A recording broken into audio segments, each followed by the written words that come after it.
Saturday morning, doing some tinkering on the Homelab, relaxing, and yeah, finishing up, continuously iterating. Let's see, fixing up all of these streaming configurations that I have to do every time, which is a little annoying, but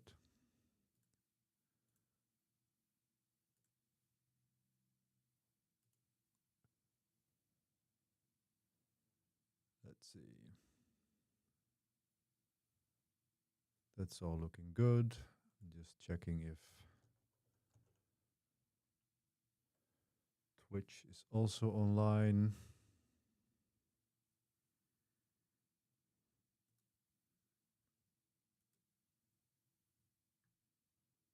Stream manager.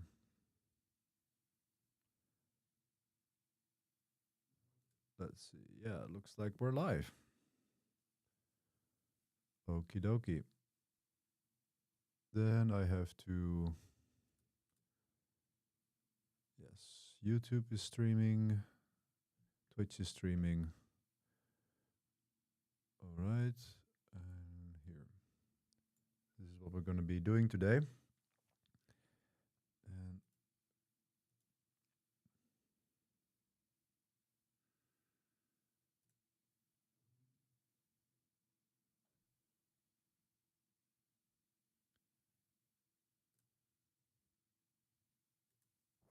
okay, looks like I have my chat online too, and we can begin.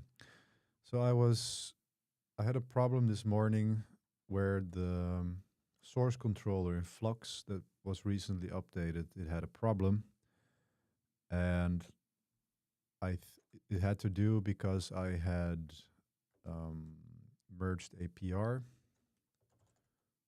Homelab, I merged the PR.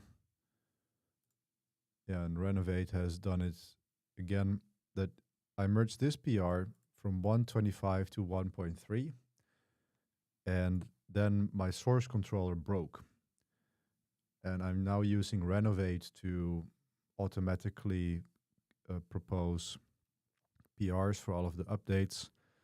But I remembered that Flux had a certain auto-updating capability for itself, and I actually am going to prefer to use Flux for its own updates. So that's what I'm going to be doing. Let's see, automate Flux upgrades on clusters via pull requests. That's exactly what I want. Yeah. So there's a GitHub Actions workflow that will run, and then it will do a Flux install. And when that's done, it will create a pull request with any changes it might find. So that's what I'm going to be trying out. So in my Homelab repo, control command opt K.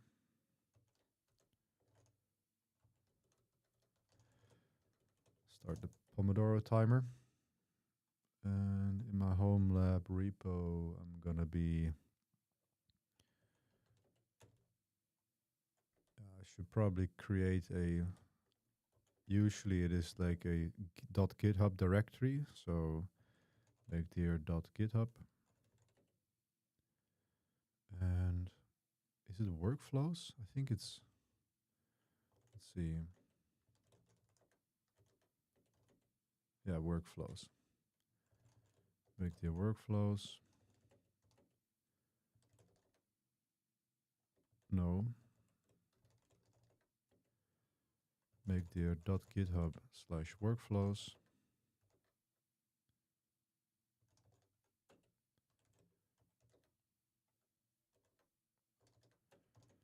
And then we're going to do a flux updates.yaml. Is it YAML?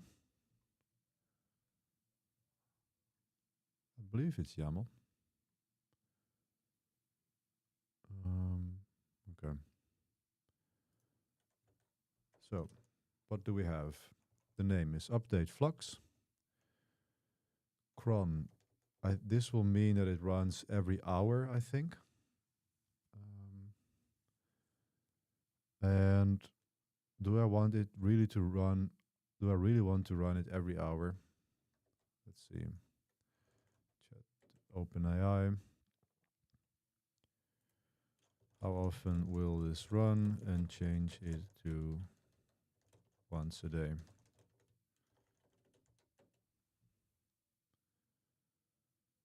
Yeah, 0, 0. Then it would run at midnight. Yeah, that's fine. We'll just run it on midnight every day. And I can just trigger it manually for now. So Ubuntu latest, it will check out the repo it is in. Then it will run Flux install and then clusters production. So I have clusters production. So this is why I also follow the Flux repository structure that is in the documentation. So let's see, clusters production, that is all perfect. And then we echo out a version, okay. Then we create a pull request. And then with the secrets.github token, that is actually the token that is available to the repo itself. So I don't have to configure that. Update to Flux version, yeah. Okay. Is it really going to be that easy? Well, let's commit that. Feed, add Flux update workflow. Paste it. And now we should actually see a GitHub Actions starting. No, it didn't pick it up. No, it didn't because it has a cron trigger. So I can just run it like this, run workflow.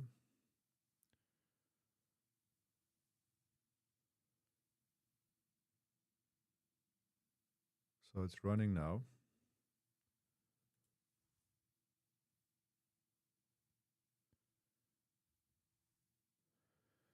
Okay, GitHub Actions is not permitted to create or approve pull requests. So then we go into the repo settings.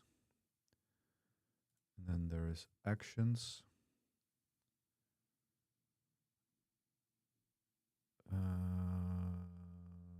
And then it needs read and write permissions and allow GitHub Actions to create and approve pull requests. I was struggling with that with work the other day. And that's why I know. So we can trigger another one. Run workflow. Because when it runs once, then it can just run once a day on the cron trigger. So it's not going to be a problem.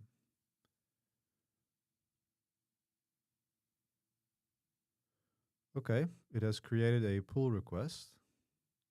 So let's check that out. Here we go. Wow, that was easy. Upgrade to Flux version 2.2.3. And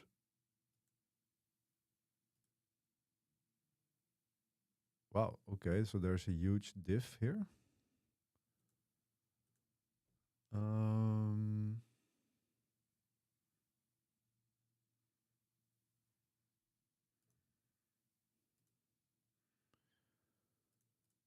Large diffs. Not shown because the diff is too large. Please use a local Git client to view these changes. Huh. How do we do that then? Like, I know how to view commits when I make them, but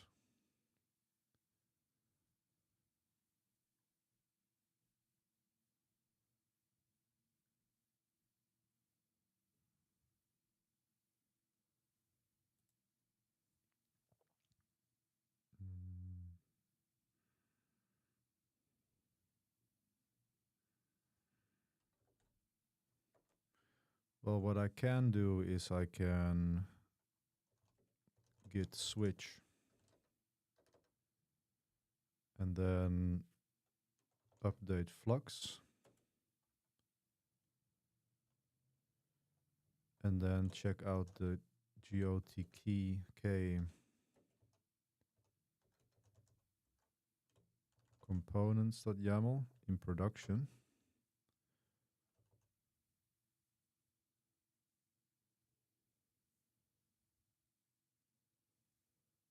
And actually, I also need to add, I forgot about that. Let's see, I also need to adjust the Flux. Let's see.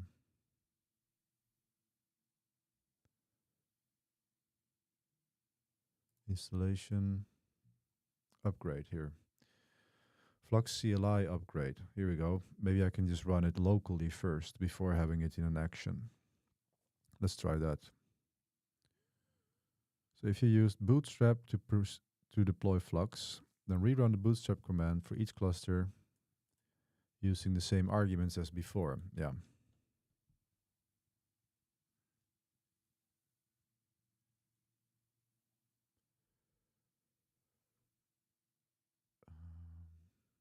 So to upgrade the Flux controls with Git, you can generate the new Kubernetes manifests using the Flux CLIs. Yeah, so I'm just going to do it locally and then I'm going to do it in the workflow. So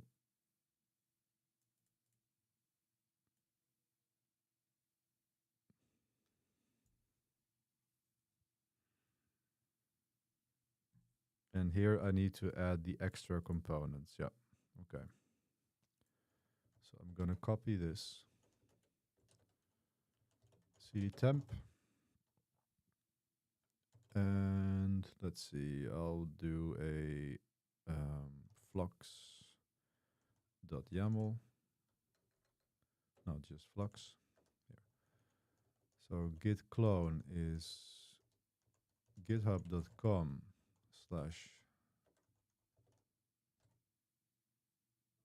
No, I don't need to clone it. I'm already in the repo. Flux install export clusters. And that needs to be production. Here we go. And then here I need to add the extra components. And that's what I did by doing automate image updates to Git. That's where we need the extra components here. We need to add this flag. There we go.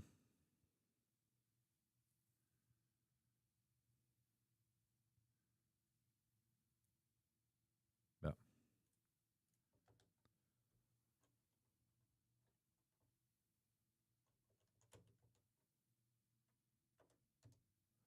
Okay, so it's image reflector controller and image automation controller. That would be the change. And hey, Aditya, new here. Welcome to the stream. Nice to meet you. Can I know what you're doing? Yes, I am. I have a Kubernetes Homelab on 3 physical nodes running Talos Linux. And I'm configuring automatic updates for Flux, which is my GitOps engine that I use for deployment to my Homelab. And I'm just relaxing and doing that on the Saturday. So this is going to be the command. Components extra image reflector. And then you just export it and do it to a new file. So if I go git switch main, I'm on the same branch. And just double checking the command here. Extra image reflector control. Yeah, this one. Okay. So this will give me a diff locally of the file. So here we go. Okay. So now I have a very large diff to go through, but at least I know what is going to happen.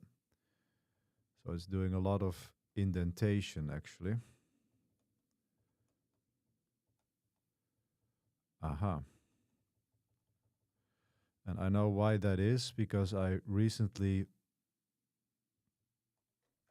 committed a change to the manifest, and then my Vim messed with the indentation a lot.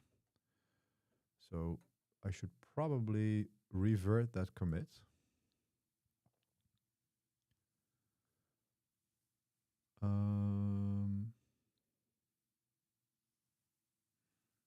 Commits. Here, fix controller version. That's the one. That's a very large diff. Yeah.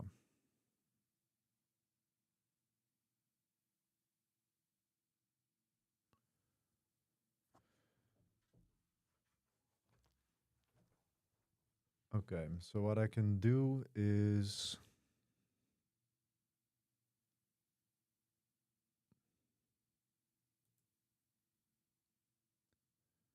that's the great thing about GitOps. When you do it all from code, you know exactly what you do or what you have done.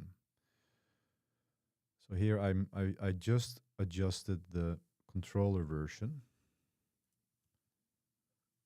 So I need to revert this commit. Basically.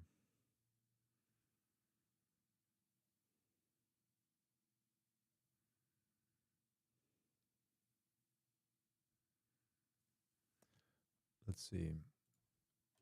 Git switch to low commit.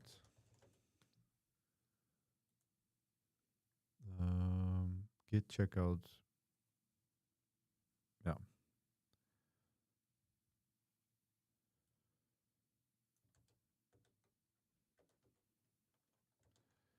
Git checkout B. And then this is the commit that I want.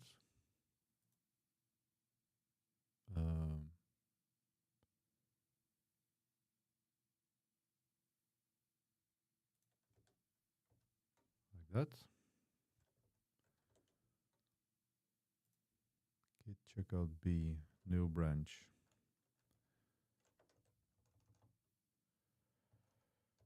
Fix Flux.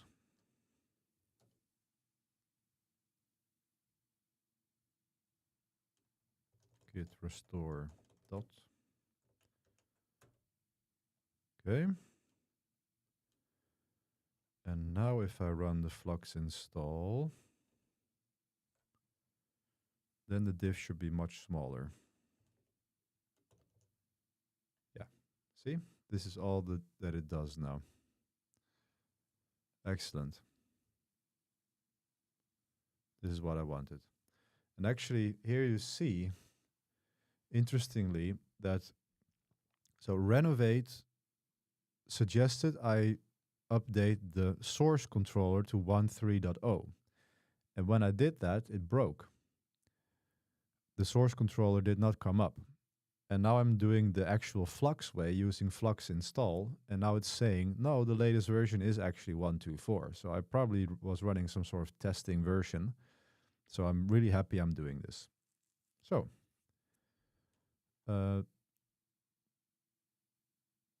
this is correct.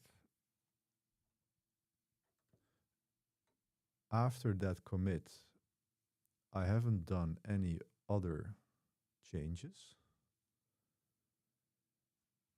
If I go to my repo again.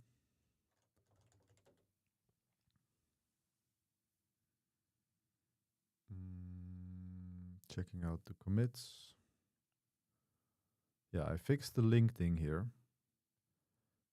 I did the controller version, and then I added the update workflow. So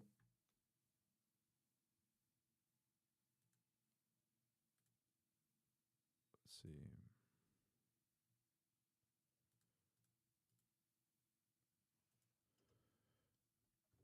if I merge this, will it then delete the workflow? Well, let's see. Just going to commit this, fix Flux indentation.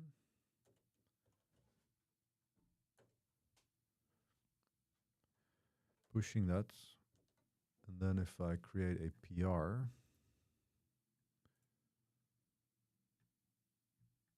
compare and pull request.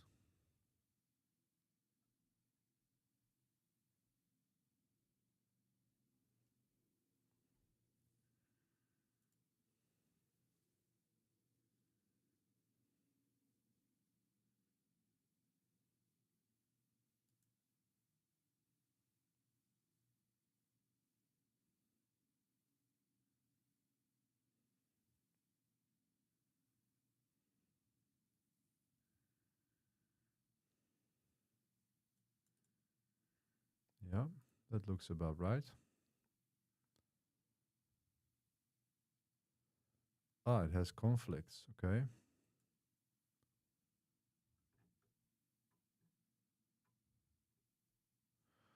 Okay, so that's not gonna work just like that.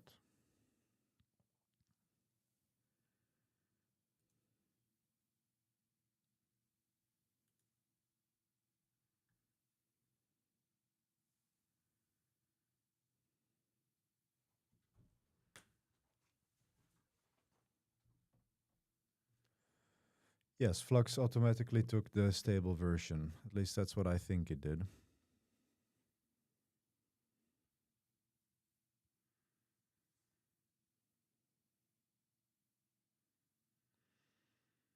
Okay, so I'm having conflicts.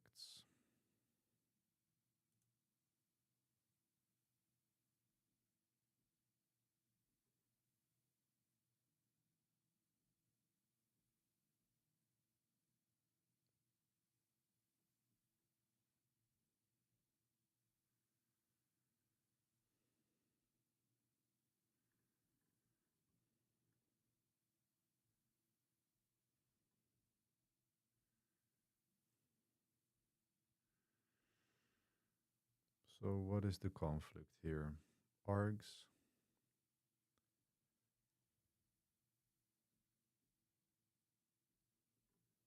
It looks entirely the same to me. So if I remove everything that's in main,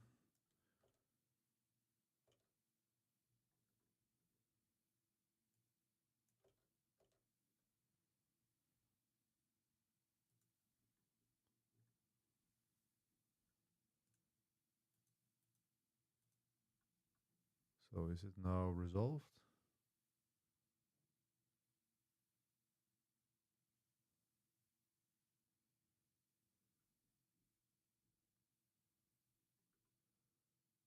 Commit merge.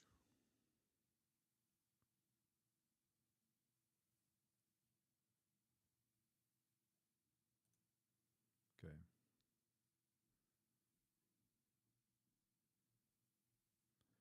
Yeah, so it's all just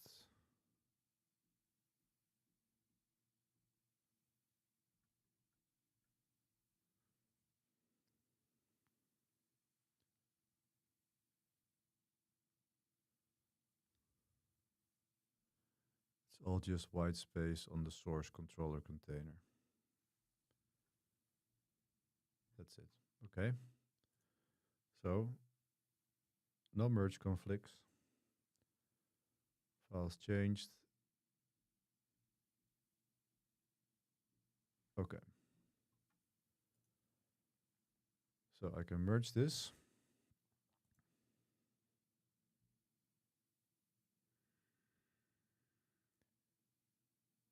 Let's delete the branch. This PR I can close.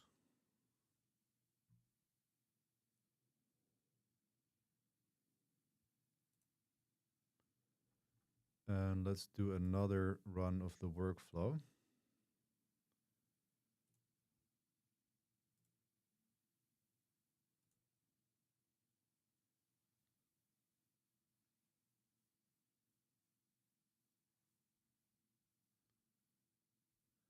Hey, good morning, SP Din.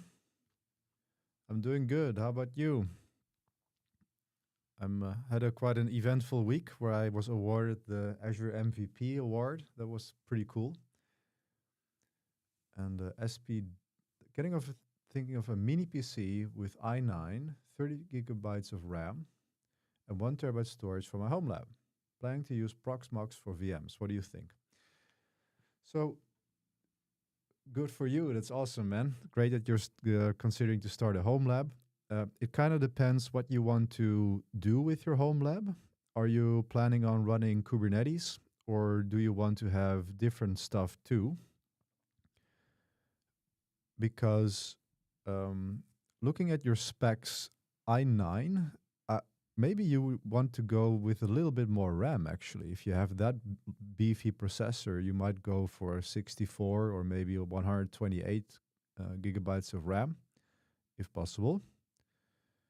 And then if you're getting a mini PC for Proxmox, so what I have done is I bought a few very cheap um, thin clients, like very cheap refurbished PCs, because I like to have physical nodes in my Kubernetes cluster. I love to have the separate little machines, and I prefer that these days because on a VM, on if you have just one machine and you're virtualizing on it, somehow that wasn't as cool.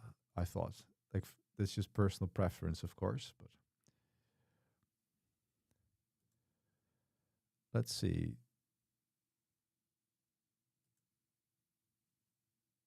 Okay, so it's still not. Damn it! It's still giving us this huge diff, unfortunately.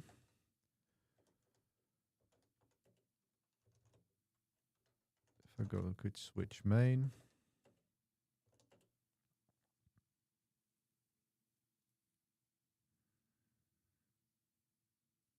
So it has been changed, definitely.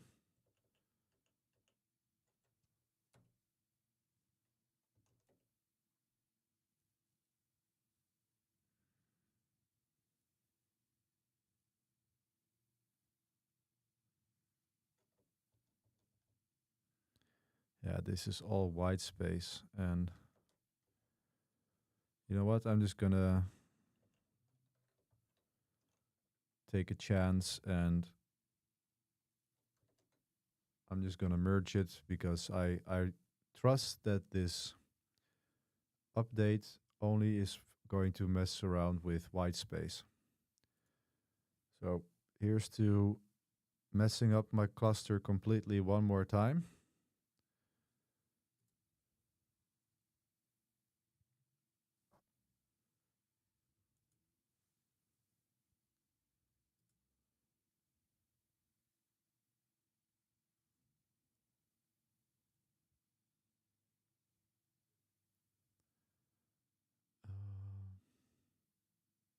Yeah,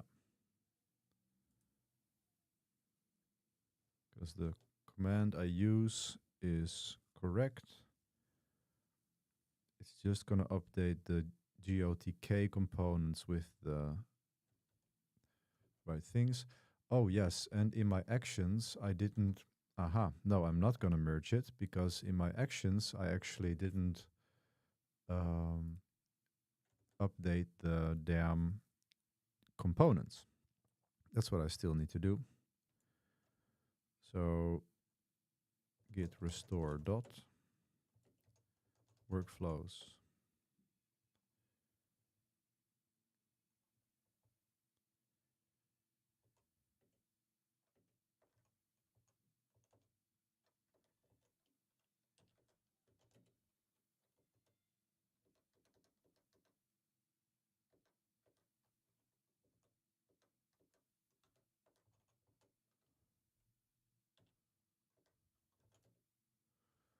Okay, here we go. Now it should. This is basically what I'm running locally.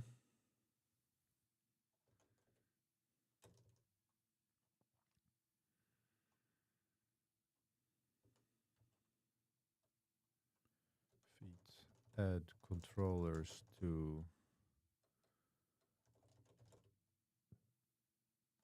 Flux workflow. Push that.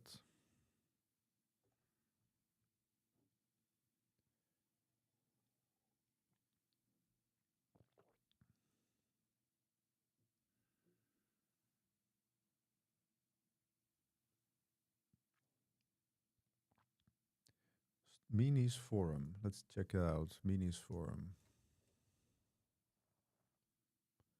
Oh yeah, that looks nice. Yeah, that's a nice small form factor. Yep, it is.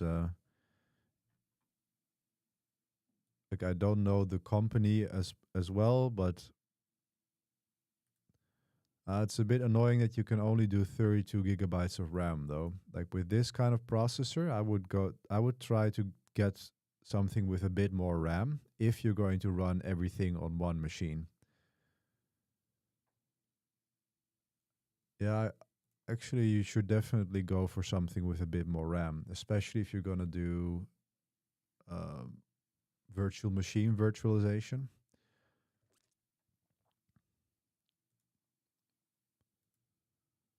Oh yeah, cool, man. And are you planning to run Kubernetes on that? Close. Let's do the workflow again.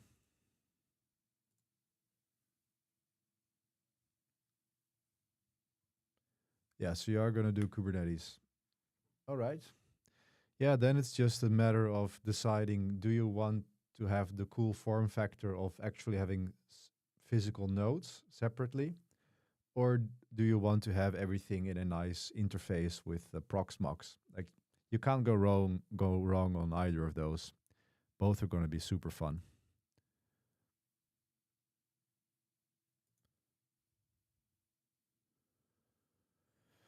Okay, so I'm annoyed that it has this large diff. Um,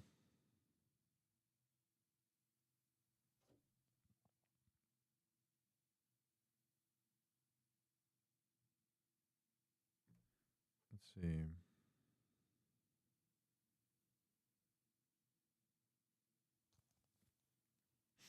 Yeah. I'm annoyed that it has this large diff, but I'm also fairly certain that um, it is just doing the right thing.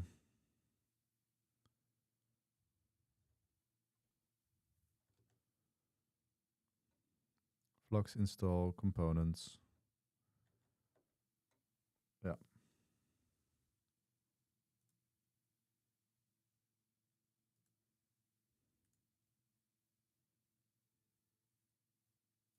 Yeah, it's probably just all white space that it's messing up.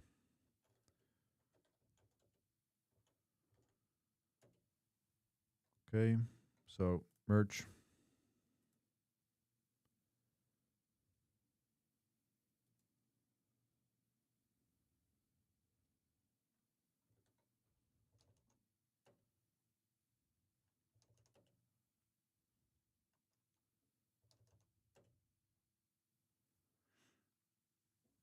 So it's now fixing the controllers.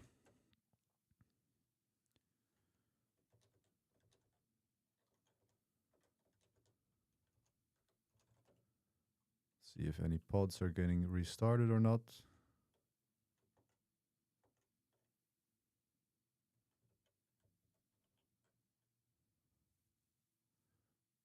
No, looks like we are good.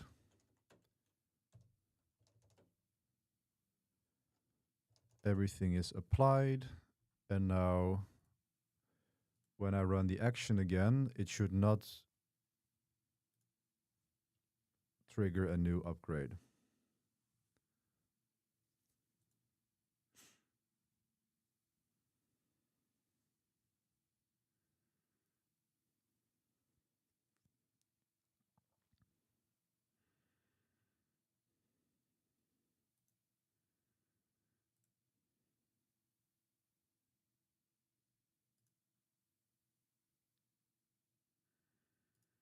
Okay, so no new PRs have appeared.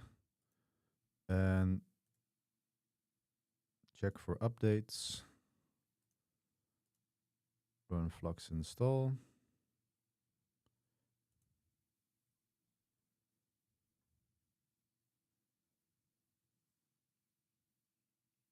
Yeah, branch update Flux no longer differs from base branch main. Great. So that means that we are now every night this action is going to run, and then when Flux is going to detect updates, it is just going to update it. So now maybe I should see if I can disable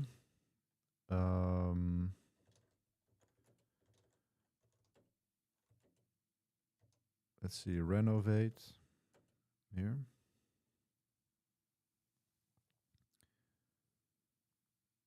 So here I'm just matching all of the files that are Flux. But let's see. Renovate Flux.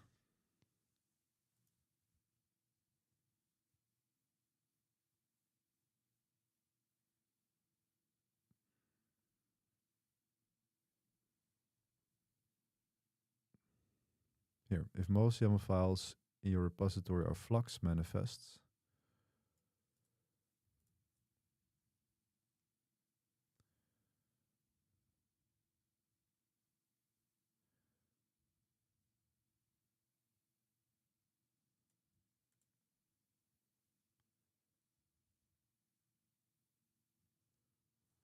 well, this can go.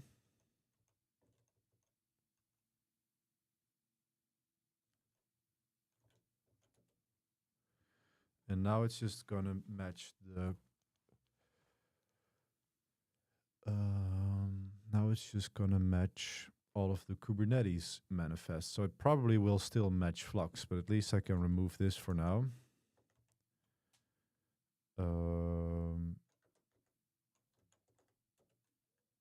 Git pull.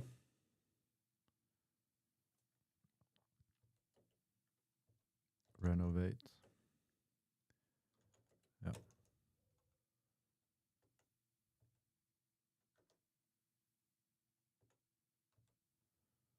Fix, remove Flux from renovate.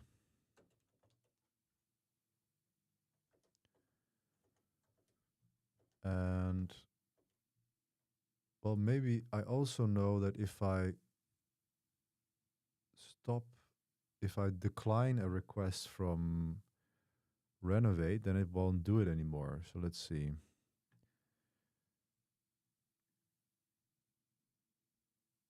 If you want to rebase, retry, check this box.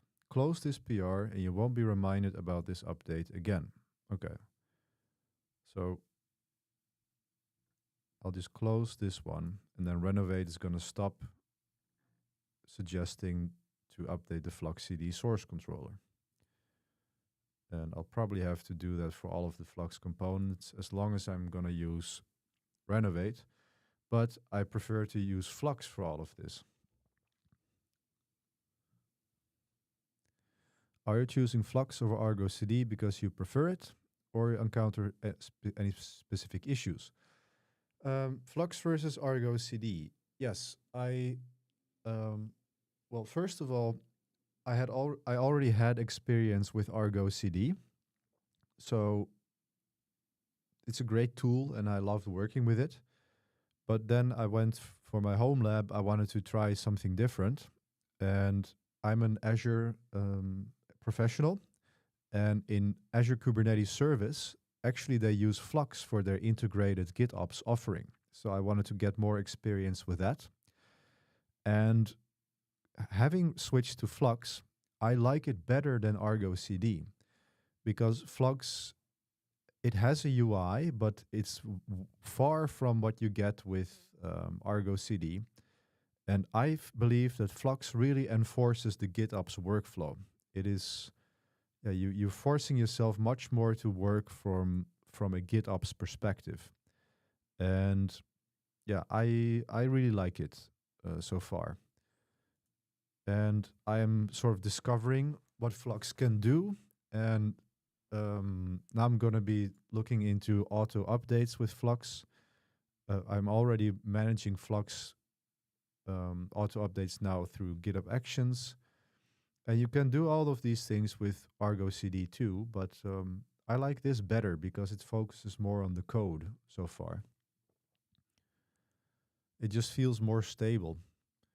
And also, Flux happens on the cluster itself. It's constantly pulling it in. And on Argo CD, you usually have a management cluster that happens on all of the other clusters. And I like this sort of pool-based workflow. Notice you used to play D2. Man, that game consumed. Yeah, right. Well, thank you. I'm also glad I started branching out. Yeah, that's actually how I got started on YouTube. You're right. When Diablo 2 Resurrected came out, I was so excited and I wanted to do something. And yeah, I felt it was a good opportunity to start to make videos.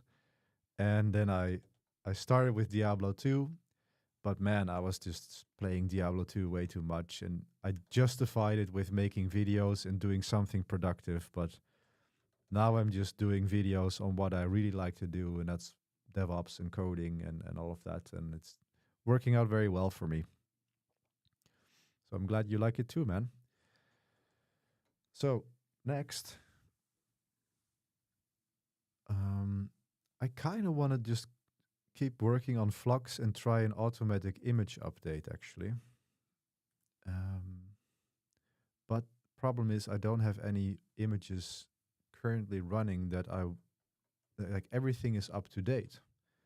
Like super luxury problem, right?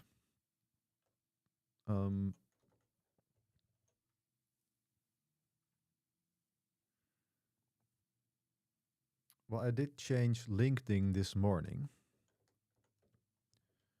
if I remember correctly. Commits.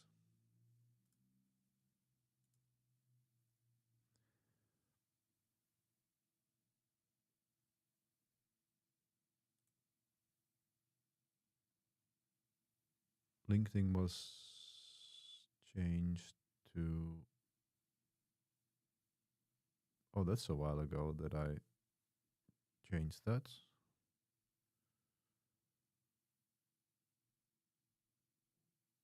LinkedIn here.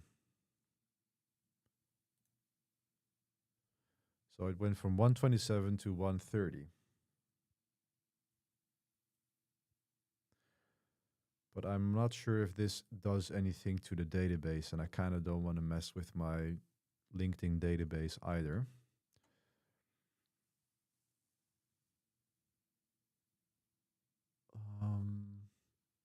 So there's nothing running on an older version.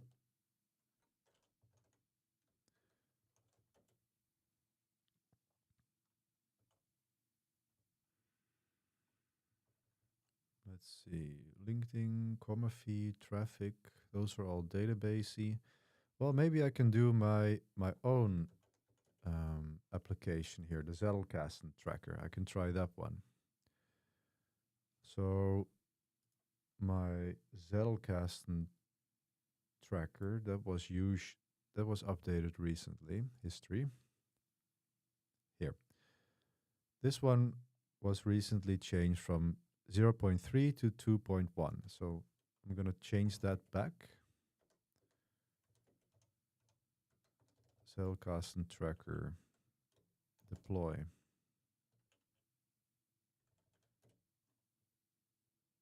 Okay.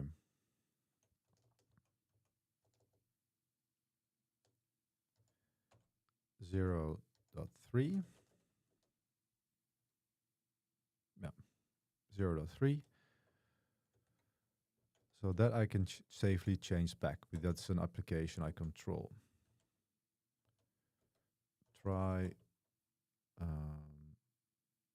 roll back ZK tracker.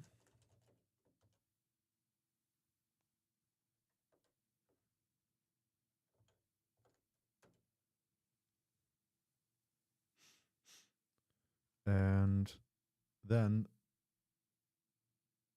what I want to do is I can, My goal is to stop using Renovate and just have Flux do all of the upgrades. So here's the guide for automate image updates to Git. And it's a very nice little workflow that you have here. So this is done. Deploy a demo app. Yeah. Okay. Configure image scanning. Create an image repository to tell Flux which container registry to scan for new tags. So this is going to be the package that I have on GitHub.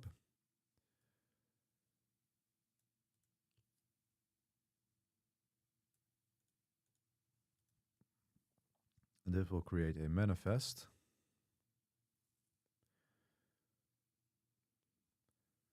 For private images, you can create a, you need to have a secret, but this is all public, so that's okay. And then you create a image policy to tell Flux which range to use when filtering tags. Okay, so let's try.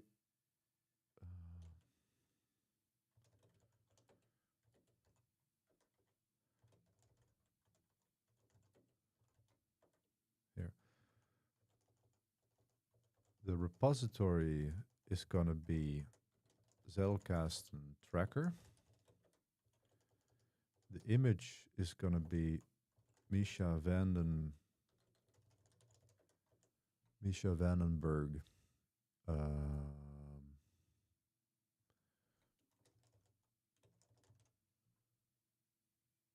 Here, Zettelkasten Tracker. So this is the repository.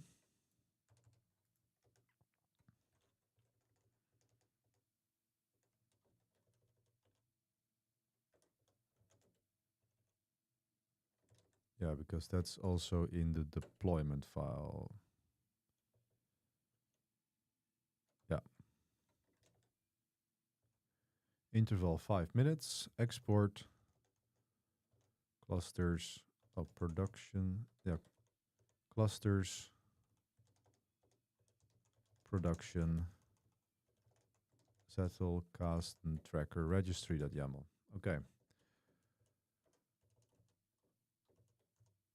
So in my Homelab repo, I run this and then git diff. Here it shows the file, image repository, Zettelkasten Tracker lives in Flux system. Okay, so that will add the actual tracking of it. And then we have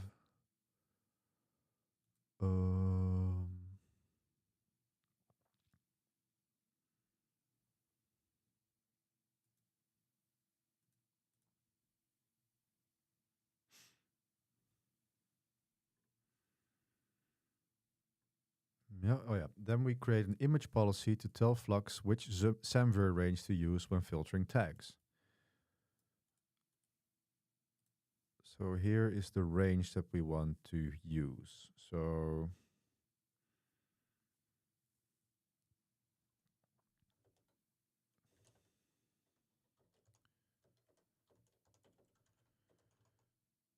this is again going to be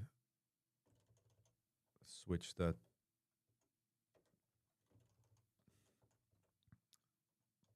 pod info to Zettelkasten Tracker. The image ref is Zettelkasten Tracker. Yeah. The semver range, that's going to be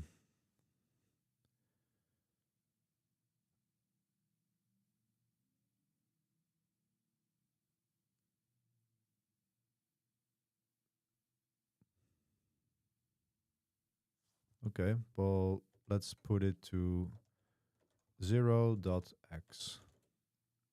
So I want to do all minor versions automatically. And then later, if I want to do a major upgrade, I would change this to 1. So I would do this. And then again, this can be changed to policy.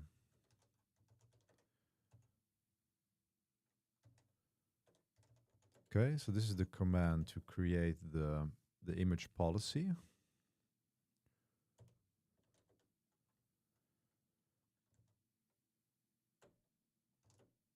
So now I have a policy, and this is what the policy uses to determine where to look. Okay.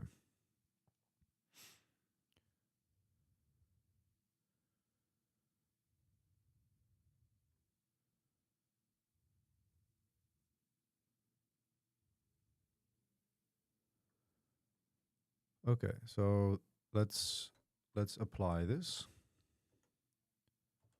Feed add image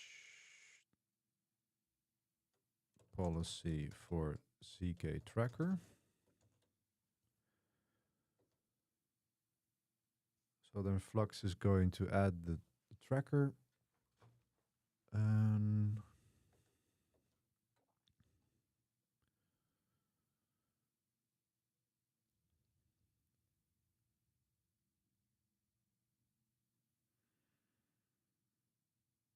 Flux get image repository. Okay, that's going to be interesting to check. So has it reconciled? Probably. So then it's Flux get image.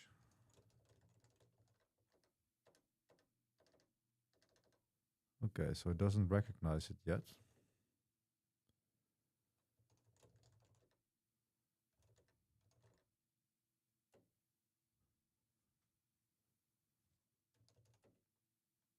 Ah, so now it's reconciling. Have to wait a bit. Can you answer me a question? Of course. Let's see.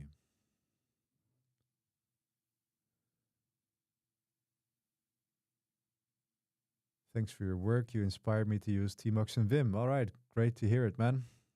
I hope it works well for you. Is there any way to use nvim local conf when you connect via SSH to a machine as on VS Code? No, not as far as I know.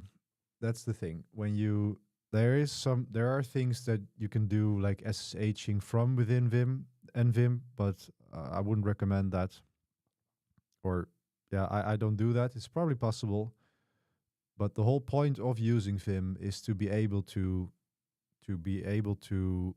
edit files on a remote system efficiently with the Vim key bindings. So I have a very elaborate NeoVim config on my local system, but I always make sure that I have the skills to edit files elsewhere, that I just use Vim natively.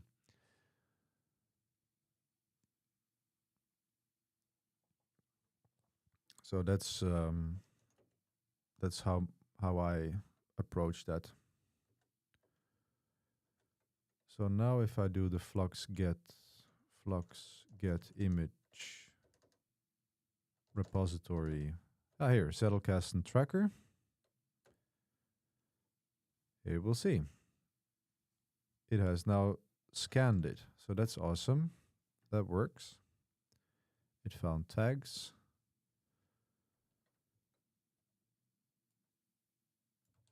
And let's describe it. Ah, great. So it's seeing the tags that it's here. So that's working. And then now the last step is to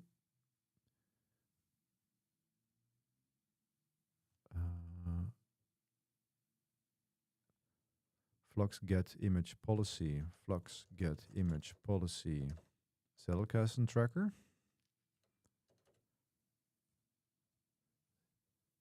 Yeah, ready. True. Latest image tag for GHCR resolved to 02.1. All right.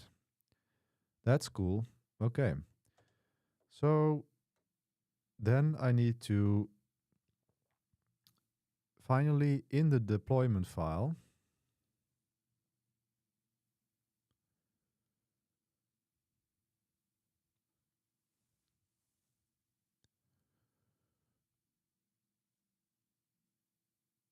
I have to add a marker to tell Flux which policy to use when updating the container image.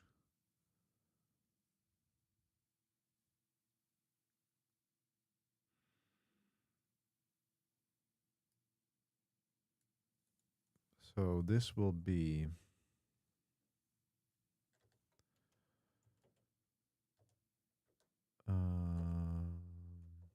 here, image policy, Flux system, Zettelkasten tracker.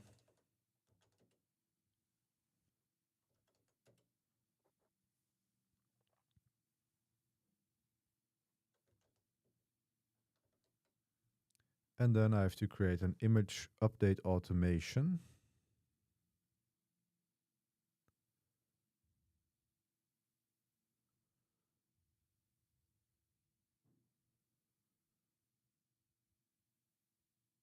Yeah, okay. So this is the actual resource that's going to run all of the policies every day. So I just have to do this once to create this one. And then when that's done, then all of the policies are going to be scanned, and then it's going to edit. Uh-huh.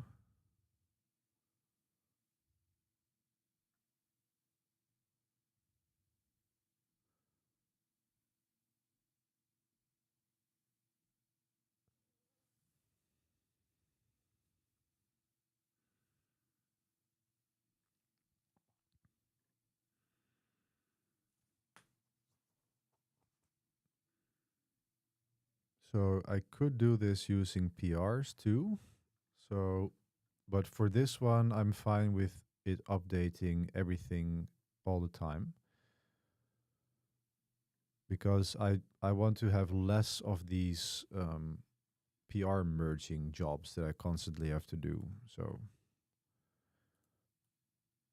let's do this then.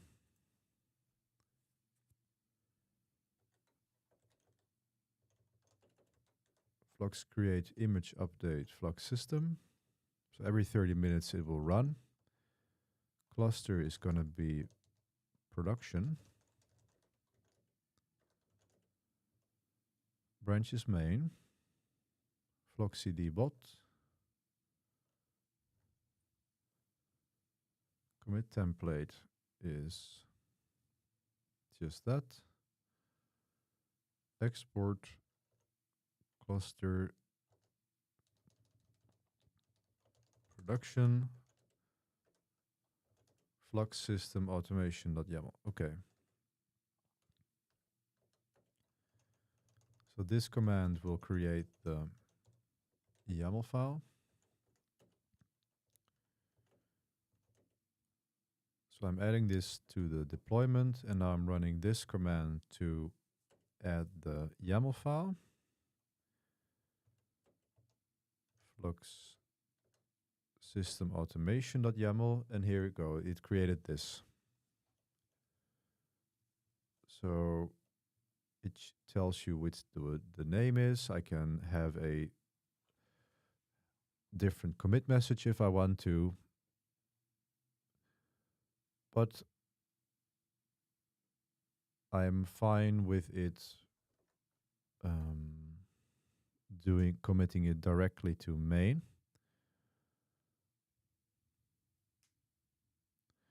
But there is also a way to do it with the PR workflow. And now I'm wondering if that's actually what I want to do. Pool. You can use CI automation such as Flux Auto PR.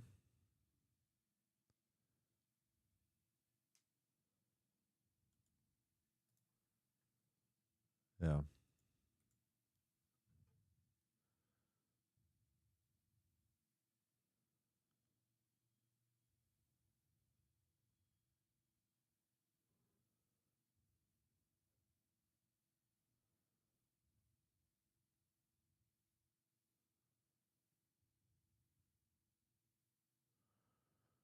Okay, so it's possible. So I should only use these then for the updates that I know that I am comfortable with doing with Flux. Well, let's just start.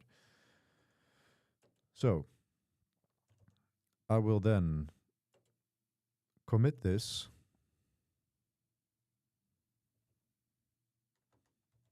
Feed, add, up, auto image update. Push that. And I see that my Pomodoro timer has run out, so I'm going to take a break after this push when this has been reconciled. So Flux, this is reconcile that one.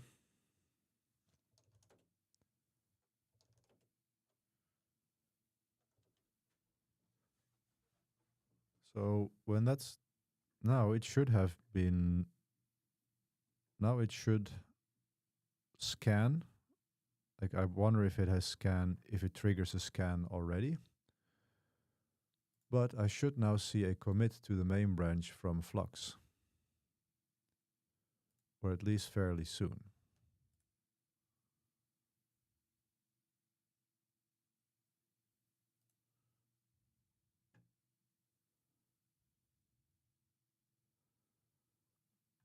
Yeah, so it's configured to run every 30 minutes.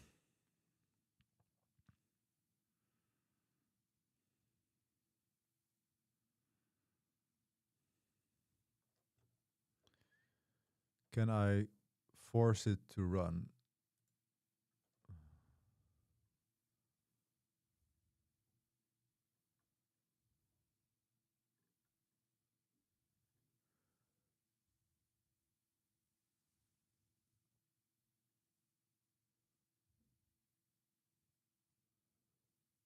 Flux reconcile customization with source. In a couple of seconds, Flux will push a commit to your repository with the latest image tag.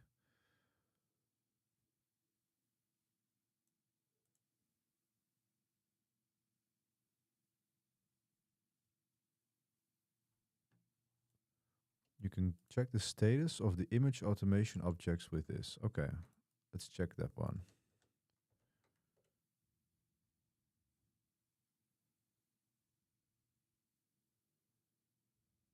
So what does this say?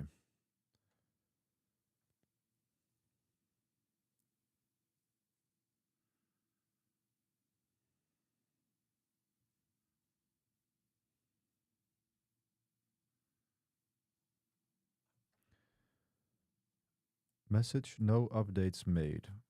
So it says latest image tag resolved to 021.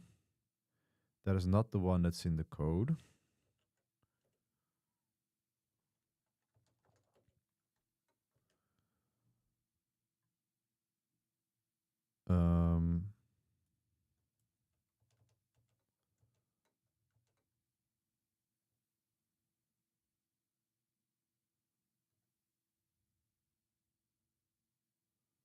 Did I do something wrong?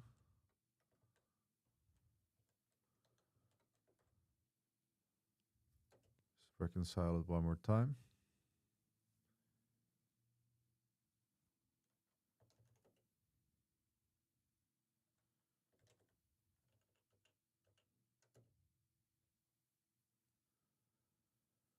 No updates made. That's strange. I'm expecting it to do an update to the repo now.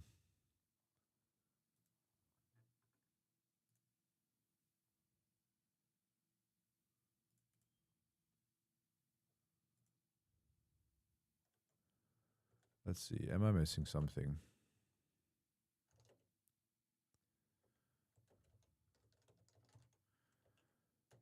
Cellcast and tracker.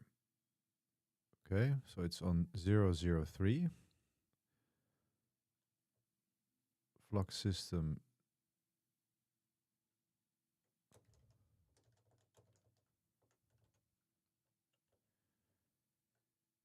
Here is the clusters production registry.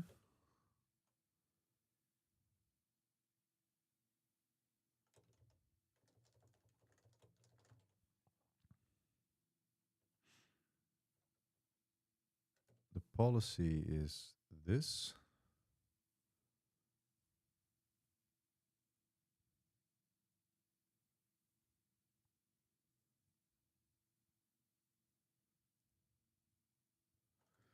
They both need to live in the in the Flux system namespace.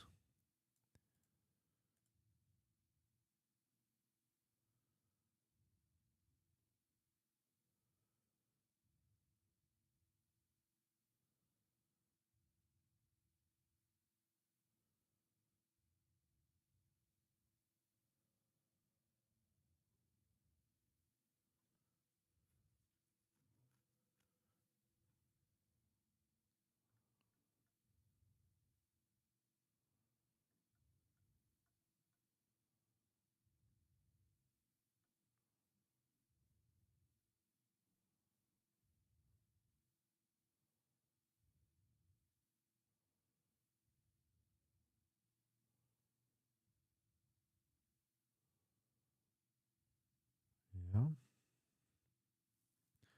So maybe my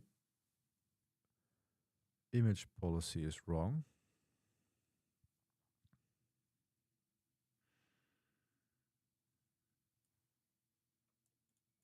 So maybe I should tell it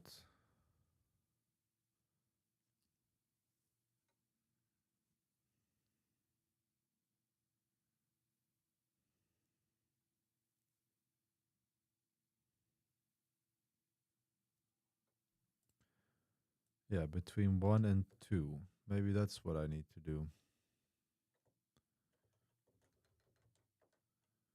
So larger than or equal to 0, but smaller than 1.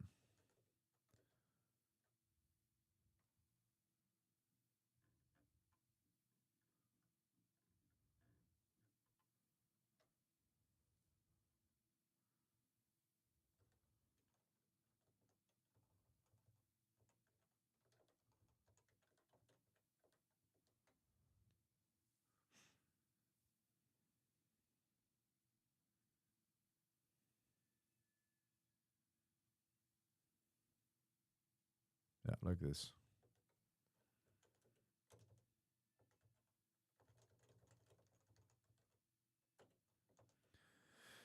Adjust the image policy.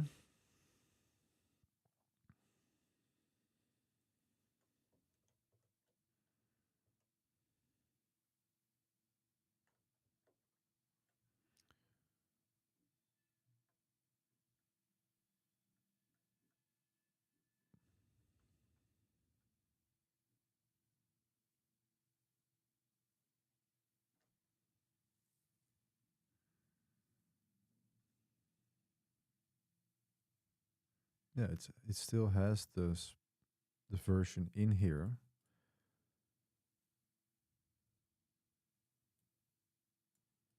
Flux system Zettelkasten tracker.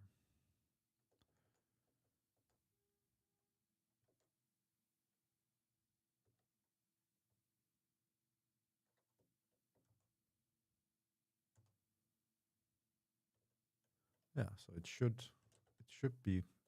work.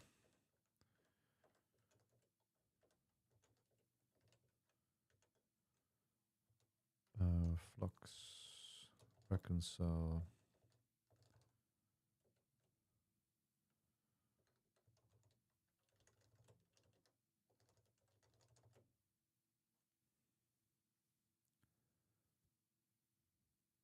So it's reconciling it. And then what was the command? Get images all namespaces.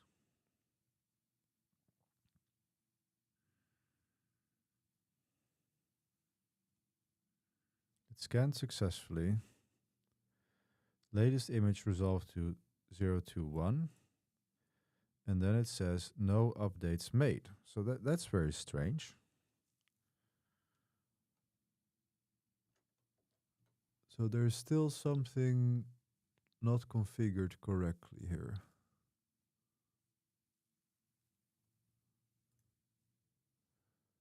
Is there maybe Flux logs.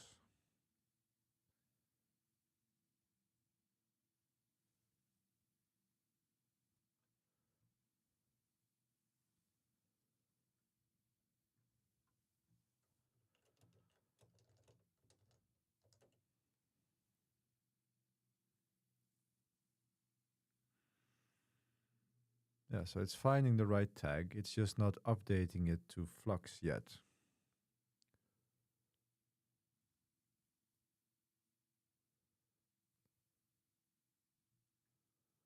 No new tags found.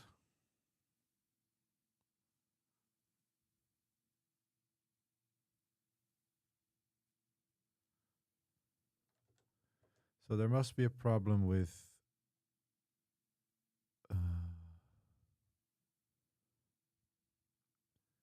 yeah, so renovate is already seeing it. But now I just need Flux to actually commit it. But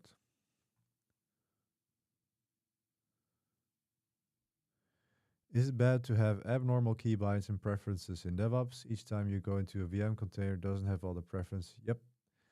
Well, you're answering your own question here. I highly advocate using the standard key bindings for everything. So many people in Tmux, they will have like Vim key bindings for creating and navigating between windows. Don't do that. Seriously, take my word for it. Just do Control-B-O to switch. Because when, like you say, when you're on a VM and you don't have your key bindings, you're useless. You might as well not have learned Tmux or Vim. So, yeah, that's my take on it. Use the regular standard key bindings as much as possible if you want to really use these tools to their full power. So I'm 20 minutes over time on my break, so I'm just going to have a break and have some food. I'll be back in 15 minutes or so. Start break here, and just going to take some food, and I'll be right back. See you in a bit.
Okay, we're back.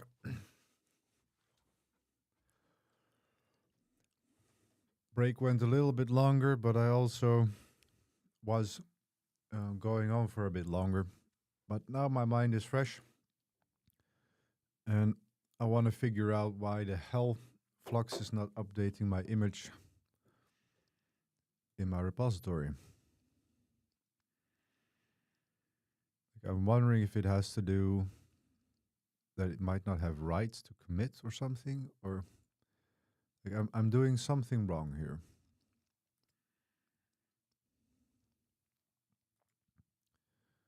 So going back to the documentation,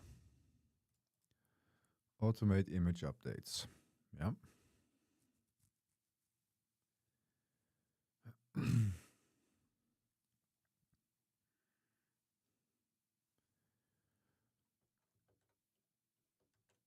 So is the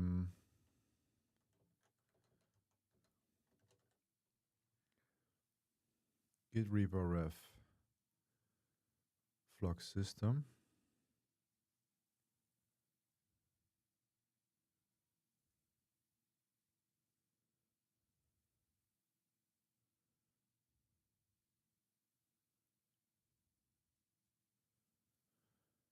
So I've done all of that right, it seems.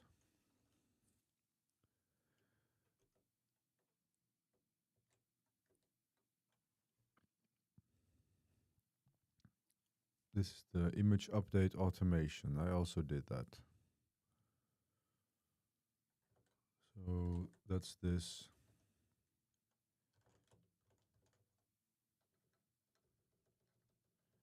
Flux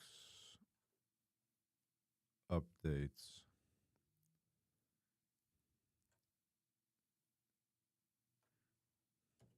Yeah. Image update automation.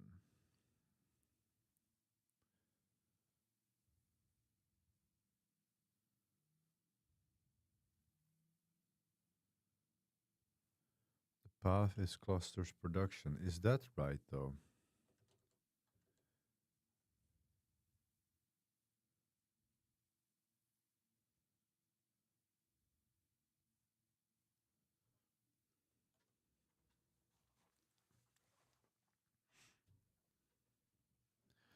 Yeah, that's the problem here.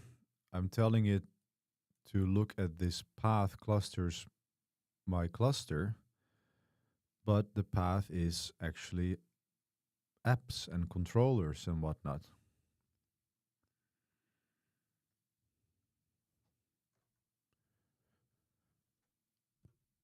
So maybe that's the problem here. The path that I'm updating is not clusters production. The path I'm updating is actually apps.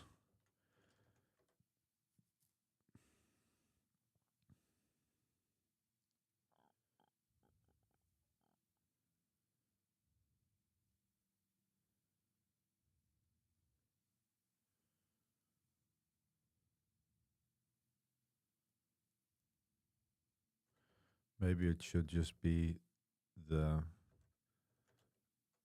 whole route, because it should scan, it can update the whole path of everything. So image update automation, is there more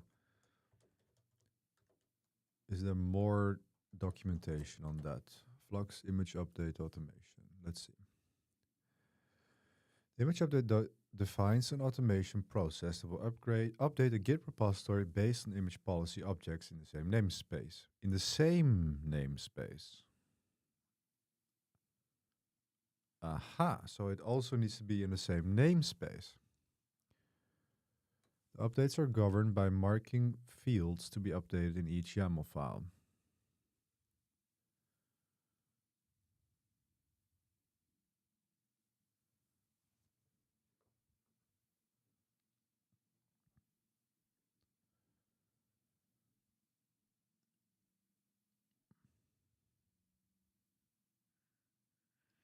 An image update automation can refer to a Git repository from a different namespace. Okay.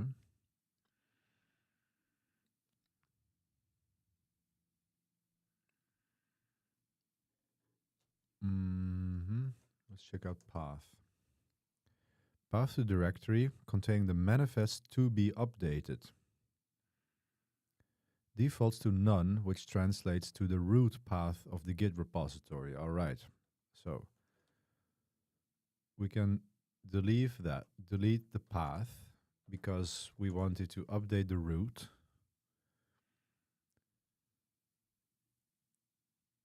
Okay, so maybe that will. I'm wondering.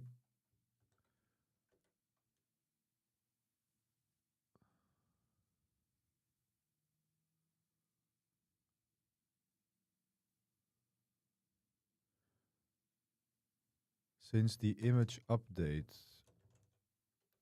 what did I call it? Flux.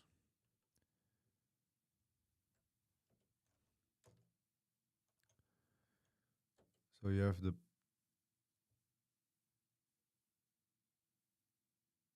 image policy.yaml.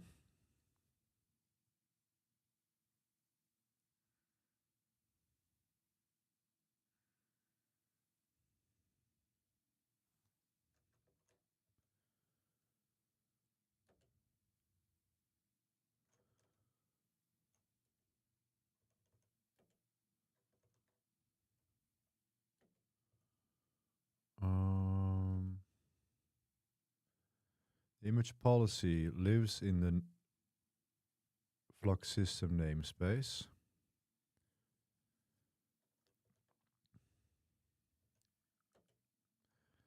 The repository lives in the Flux system namespace.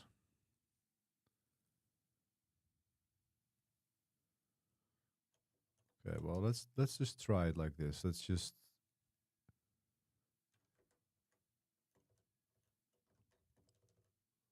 here. So remove the path. Fix remove path.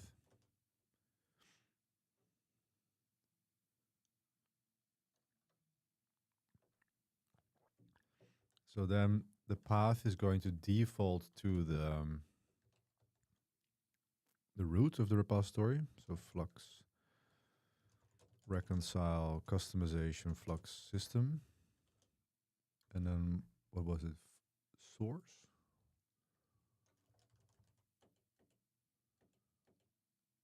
With source.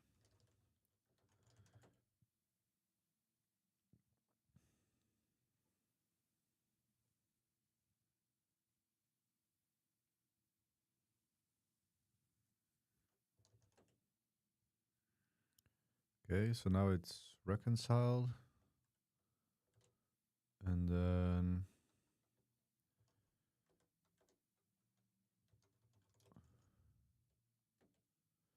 Flux get images all namespaces.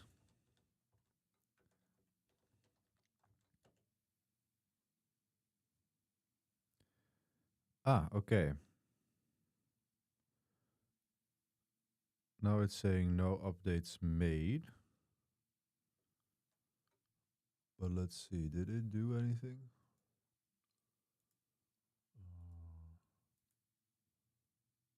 Yes, yes, that was it. Okay, so we see Flux CD bot created a commit. It removed all of the white space from my deployment file. Yep. All right, so it fixed it now. So instead of using renovate, now I'm using Flux CD to make commits directly to the repo instead of renovate. That's actually really cool. Wow, it works. Nice. I'm happy about that. So then comes the question, Flux versus renovate. Like, I wanted to try this to use Flux natively. So I'm doing the same thing. I'm scanning my repo, checking for the latest images that are available, and then automatically adding those.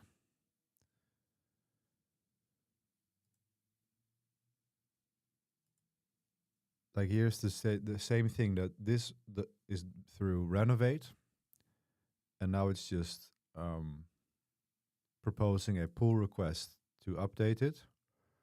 But since it's already updated, I don't want to do this one anymore, so I can just retry this PR, and then it will be removed. And okay, so now I've successfully configured Flux to update one of my applications. So it is going to lead to a lot more YAML files in my Homelab repo. Here's the policy and the registry for these. So that's going to be a lot more YAML files. But I do like that I can actually granularly configure which applications I'm going to be auto-committing. And there is a way of doing this with a PR too. But it was saying here, note that this guide needs review in consideration of Flux v2 and likely needs to be refreshed. So it can push to a different branch.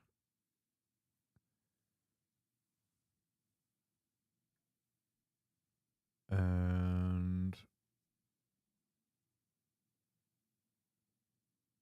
then there will be okay, when a staging branch is created, then it will create a pull request.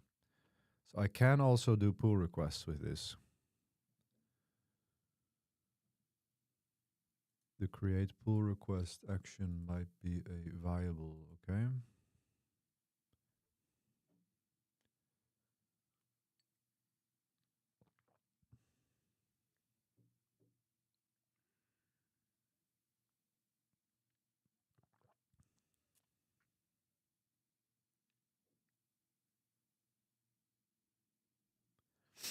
Yeah. So I can do it with PRs, but for now, I'm happy with Flux just committing automatically like this. So I've done one application. Then I'm going to be thinking of other ones that I want to do as I go along and as Renovate is going to suggest more updates. So I'm happy I got it to work with the first one. I know how to do it now, and I'm piece by piece, every application I'm going to probably migrate to Flux instead of Renovate for auto updates. But I've made a lot of progress again today. Now, next, what I want to do is my Home Assistant. I completely redid Home Assistant, and there are a few things that are removed that were there before. And one of them is the temperature sensor in my bedroom that has that I need to reconfigure. And that was a bit of a hassle. I needed to do some custom Python scripting and such like. So I hope I saved it. Shelly. Bedroom. Here.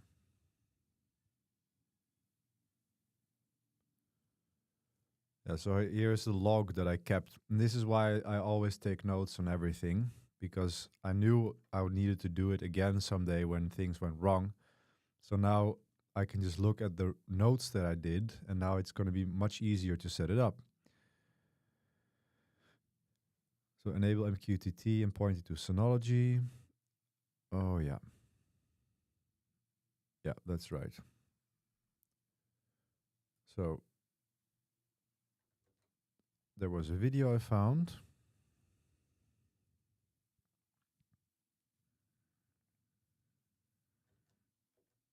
So let's check out this video.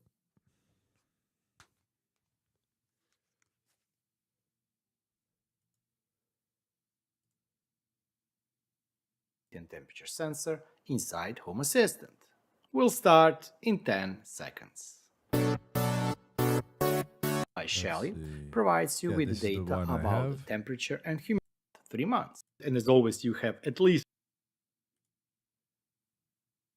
devices. So what entities will you get from this sensor if you add it via the MQTT? You will get, of course, from this there is a you have to find it on the Wi-Fi network. If device is sleeping, you have to in order for you to add this device, you have to find it on the Wi-Fi network. If device is sleeping, you have to press button once again to wake it up, and you should see Shelly HD access point. Connect to it. After it is connected, open the web browser and type in 192.168.33.1, which is default IP address when Shelly device is working in access point mode. In sensor settings, you can turn external power here. Temperature units can be of course changed from the metric to Fahrenheit. Temperature threshold is used to wake the device up if the temperature changes by some threshold. The minimum value for the change is 1, and the same thing exists for the HTTP URL calls if temperature changes or goes above or under some value, and also if humidity goes below or above certain value. Update is used. I think I've already done that. I already have the MQTT and all of that, and it should already be on my network. Using it allows you to specify is enable. One of the precautions for Home Assistant, multicast will change it to unicast. When you change the COIoT, make sure that you reboot your device. Next thing for me is to enable MQTT because I use MQTT. If you are using username and password, type here your MQTTs. You can try if you're having issues with the sensor. If everything is okay, you will now see either discovered here for the new Shell device, which you can just then configure, or in my case, since I already did have this device previously, I did remove it, but it didn't show up as a new device, it was just added to the list of other Shell devices. Here I have. Okay, so I need to probably add MQTT to my Home Assistant first.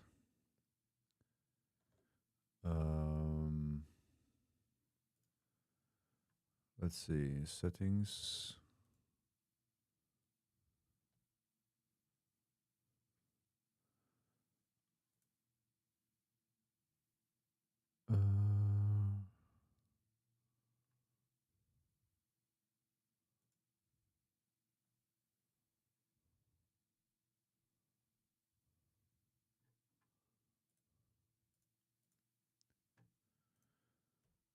MQTT, I think that's it. Oh yeah, so my MQTT is on my Synology NAS.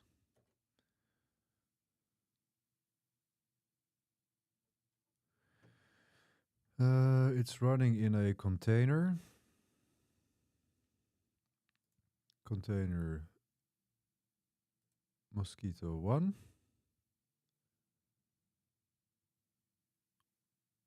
So that will be this IP address of my Synology NAS.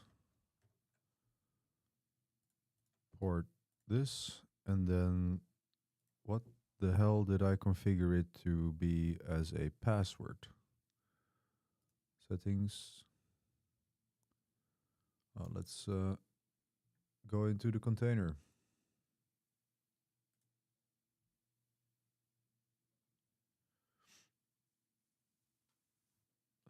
Create.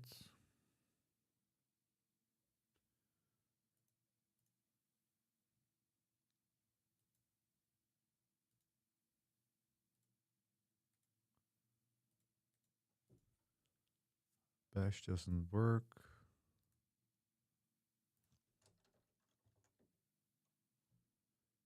Create launch with command sh.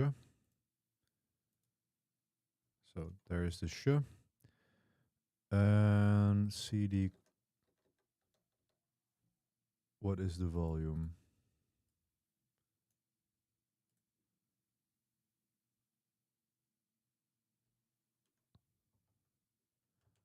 cd mosquito. cd config. So there's the pass.txt. Let me see.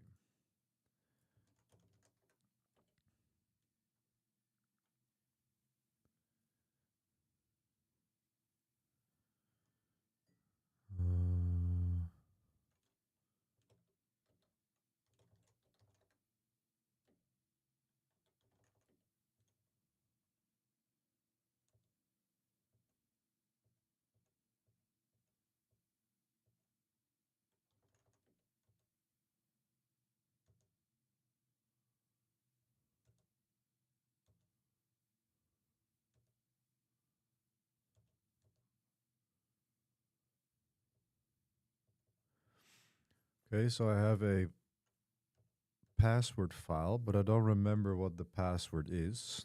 Did I have it in my key pass, perhaps?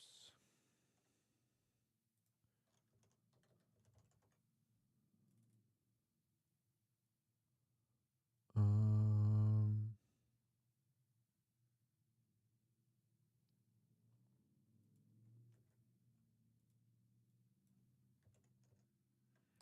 Damn it, that was dumb. So I have the file, but how can I decode it? Decode MQTT pass.txt.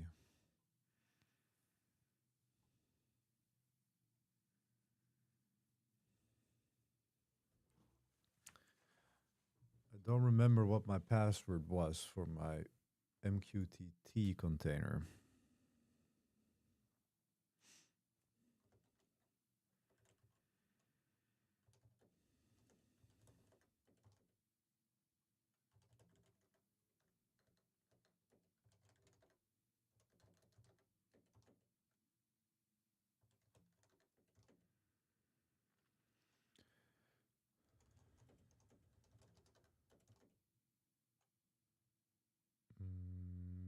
Mm.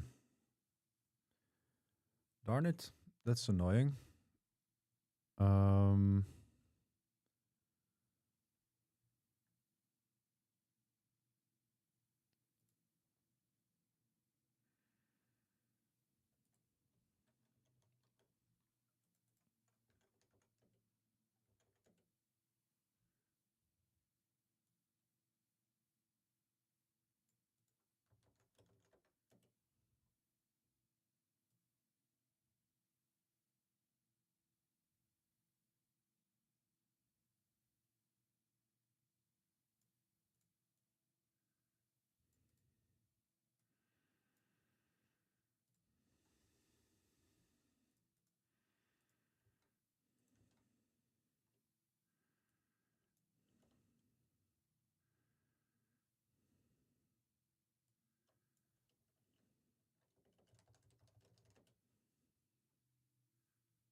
Mm.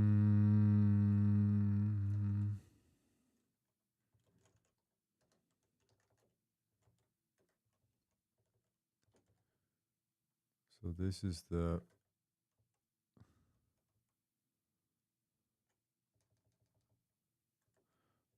MQTT.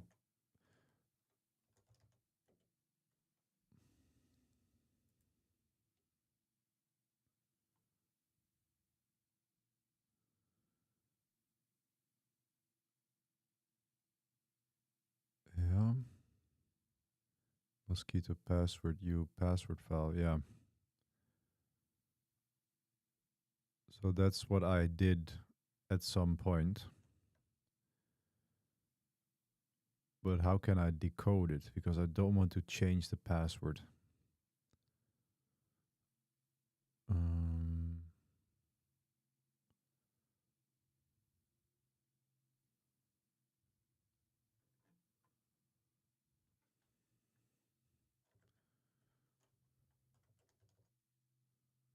MQTT, no.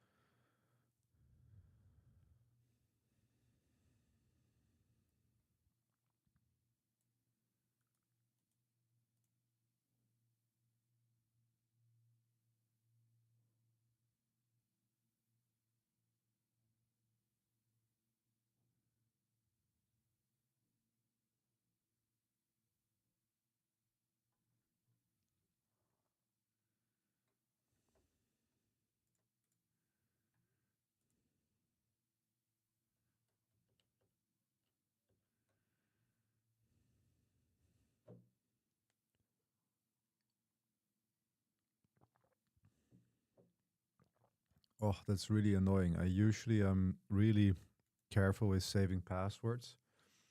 I don't want to completely reconfigure my MQTT, but I might have to.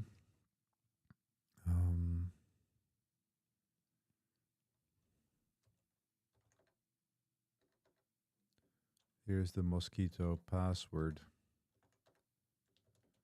utility.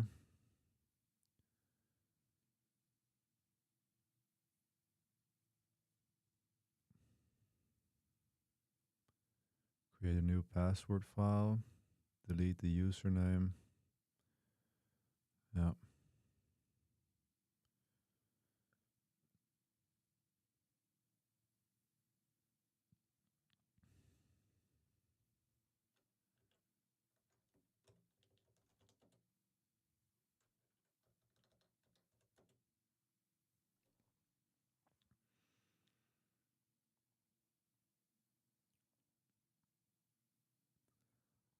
Oh, so it's a SHA-512 probably.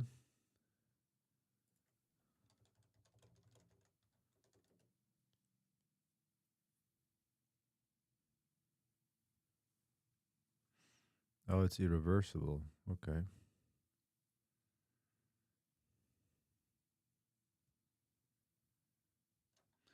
Okay, so I'll have to reconfigure the password in my Shelly as well. So in the video, it was showing the IP I needed to enter.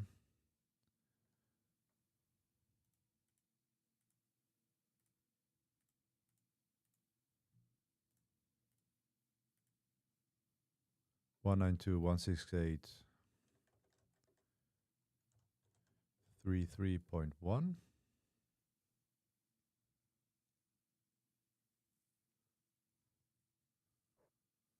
Oh, but that's probably, yeah. Let me see.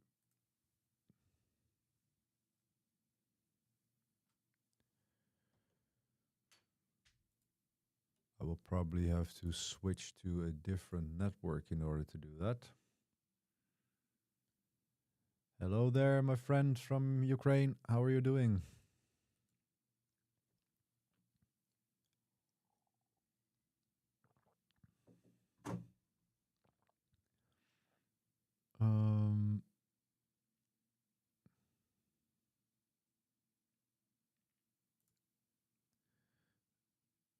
It is connected to Wi-Fi. It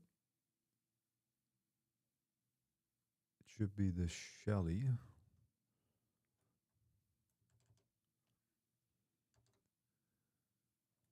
Maybe it's this one.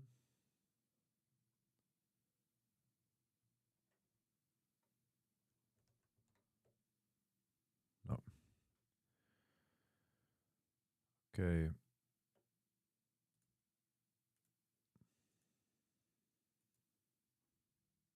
Oh, here, Shelly HT. Now it showed up. Okay, so this is my Shelly device that is on now. And settings.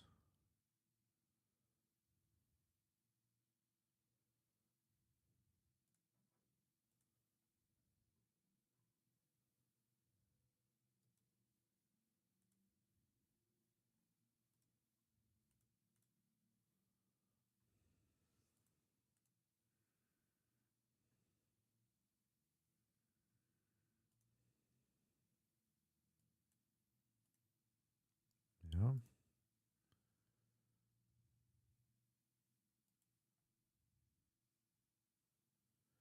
MCAS, enable MQTT.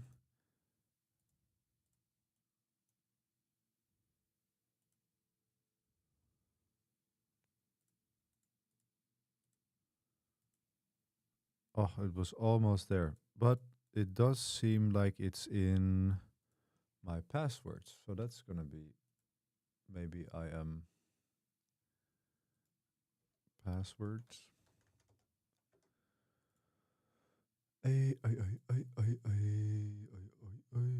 Settings.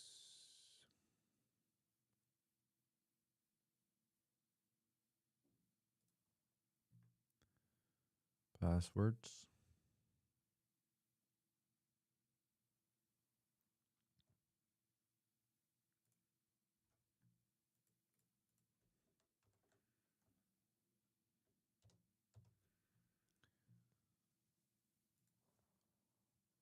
Two, three, four. Yeah. I'm getting closer.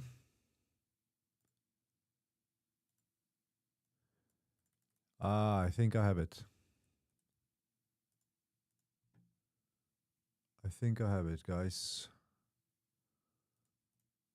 Yeah.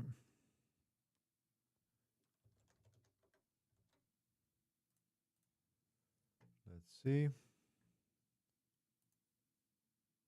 Submit. Yes. Ah, great. I'm so happy. Found the following devices. Great. So this is going to go to the bedroom area. Finish. Boom. Nice. It's already showing the temperature here. That's awesome. Okay. That was great. This one also needs to go to the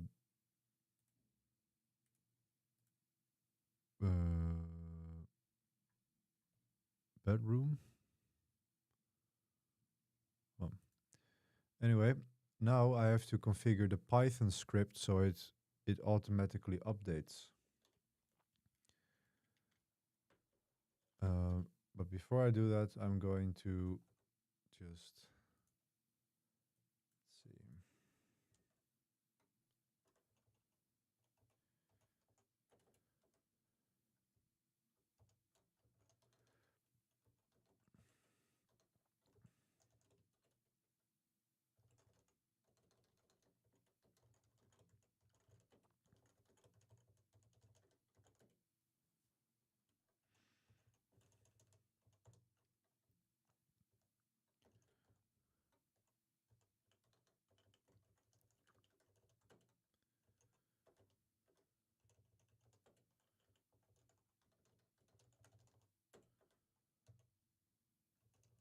Okay.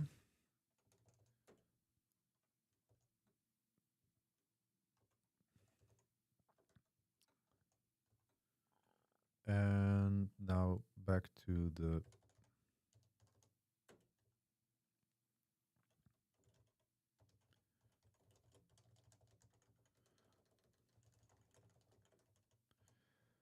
okay. So just updating my notes here and adding some credentials to that. So now for the next time I have to reconfigure it, then I have to don't have to do it anymore. Flux, why not Argo? Well, I someone asked this earlier, and the thing is that I had already had experience with Argo from work, and I liked Argo, but in Azure Kubernetes Service, the standard one is Flux, so I wanted to get more experience with that. And I must say, I like Flux better than Argo.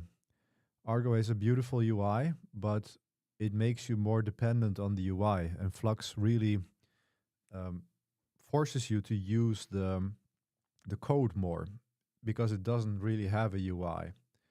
And yeah, it is really a pleasure to work with. I like the custom resource definitions that they have. I also like that the Helm repositories are available in your cluster. So Flux,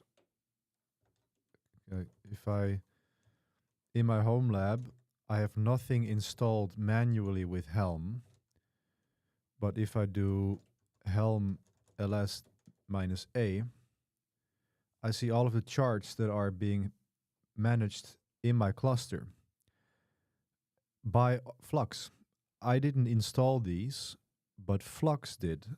And I can actually see the versions. I can see logs from it. And I really like that. I really like it that it does it that way. Because Argo doesn't.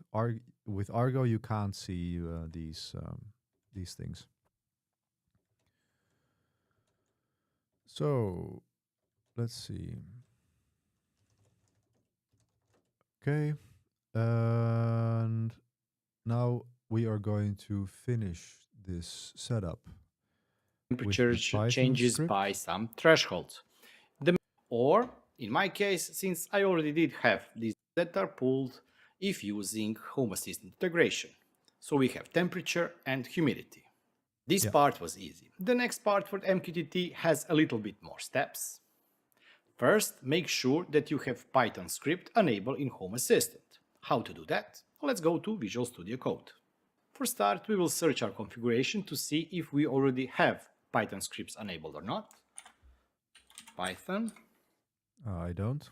Looks like I don't have it. So, at the end of the file, we will add following: Python scripts.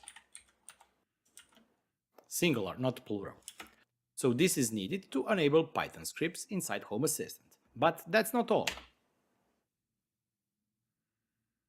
In the root folder, where our configuration files are, we need to create additional folder, and this one will be called Python scripts, plural. Scripts. Okay, so let's pull up the container. Okay. Let's see.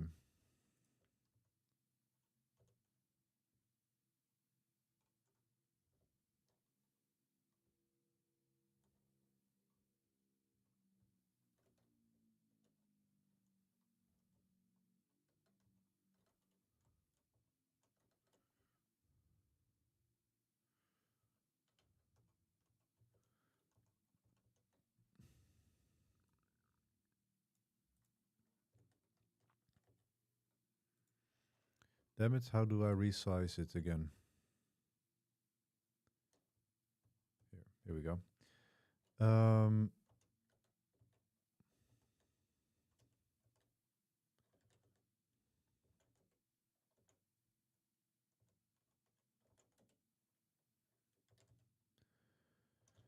K9S, and let's open Home Assistant shell.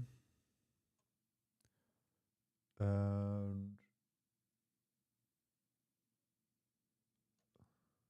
is that in the root folder or in /config? Let's see, where is he? Yeah, it's in the config for directory. So we're gonna make a directory called Python scripts.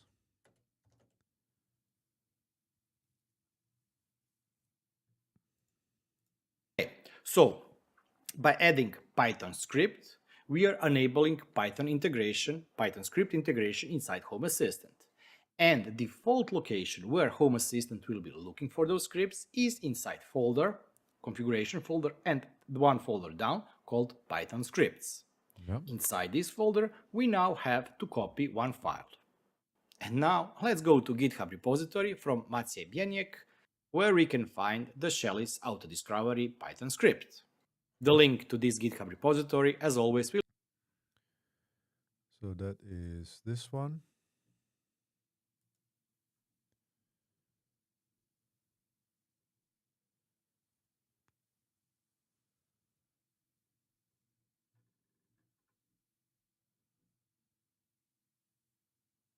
Configuration.yaml.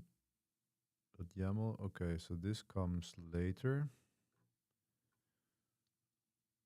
Let's see what he says. This will be in the comment section below. Please take your time and read the documentation. It's not very long and it can help you in the future. But long story short, this script adds MQTT discovery support for Shell devices inside Home Assistant. And as it says, the prerequisite is to enable Python script in the configuration YAML file and also to create the Python scripts folder where the scripts themselves will be located. So what we need in the Python scripts folder, we have one script that we need. Oh yeah, that's the one. Okay, so Python scripts, discovery.py. Then let's open that raw.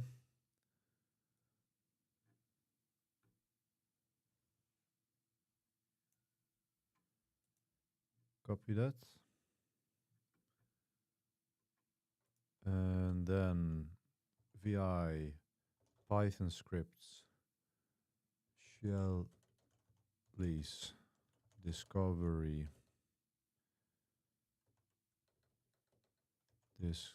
discovery.py.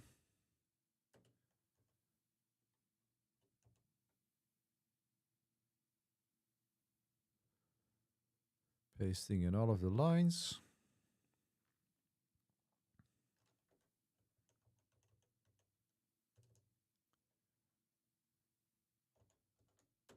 All right. We need to download. Then go back, shell is discovery. Copy it. A, after this is okay, press on check. Side restart. Assistant, paste the contents. Okay, and then it's just Python script in the configuration file.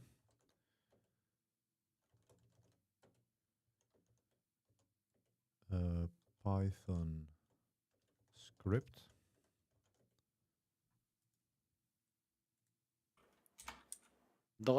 .py. We have new file, save, just to make sure that everything is saved, and that should be it.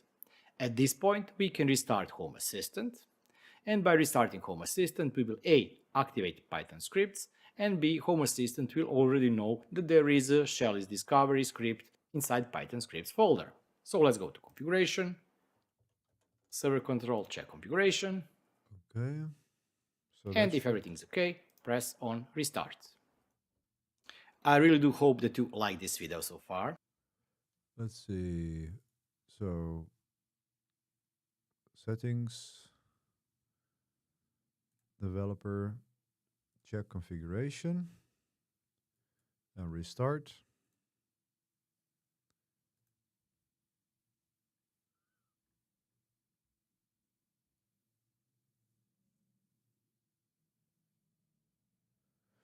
You didn't say anything about phone. I use iPhone and no terminal. No. And what integration for monitoring alerts? Actually, that's one job that I still want to do in my Homelab. I'm planning to use Grafana and then Telegram for that on my iPhone. For work, I don't have any alerts. And oh yeah, you're right. The beginner boost does start today. I didn't realize it was May the 4th today. When is that? When does it start? Twitch. Twitch. Let's see. RWX Rob. Does he have it on the schedule? Doing some recording stuff, catching up.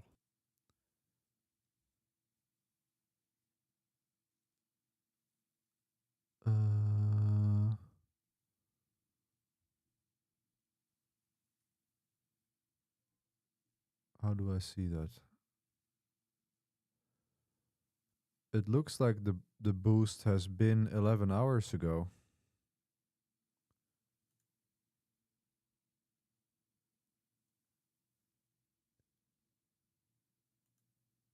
Let's see.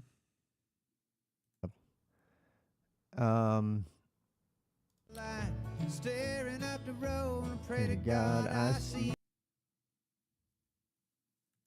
No, this is not the boost because he's playing guitar. Because I've talked about this before. Terminator 2 came out, and that was the first time there was a CGI render. Okay, it's 8 p.m. in Kiev time. Okay. Yeah, I'm always somehow I never understand. And there was a CGI rendering Twitch people calendars. being annihilated in an A-bomb attack. Schedule. Like how I read this is today is GMT +2. I think that's my time. And then 2 p.m. Yeah, I don't see anything for Saturday here on this calendar. But I'm really bad at reading these calendars, so I have no idea.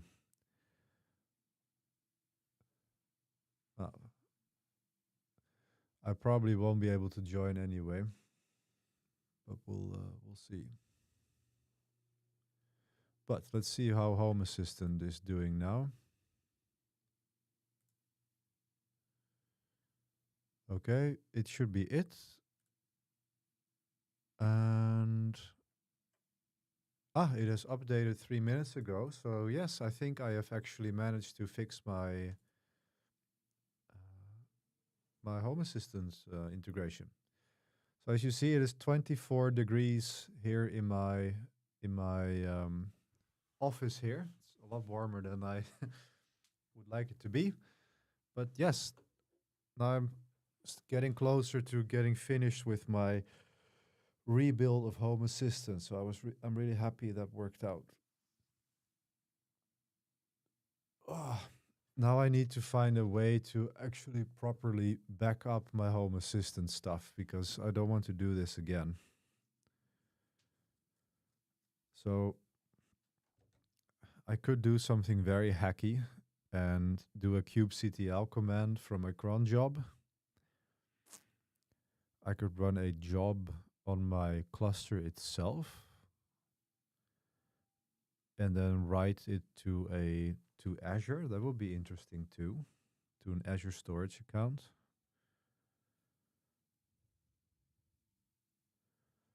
So I basically want to back up this entire config directory.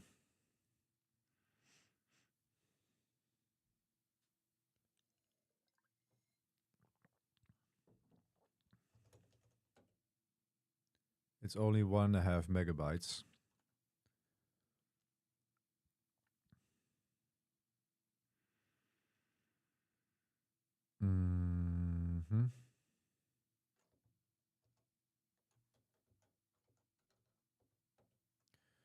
Let's see, I had something like this for my...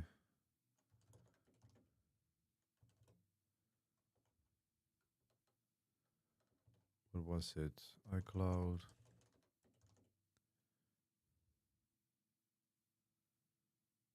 No, it's not that.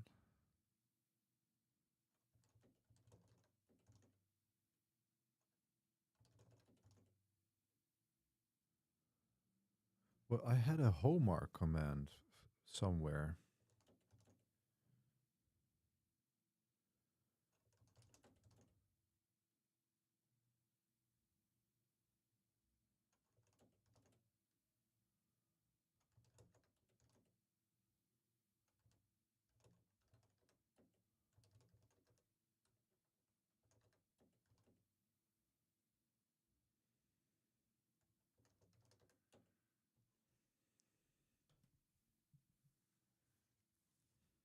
Yeah. Script to copy passwords.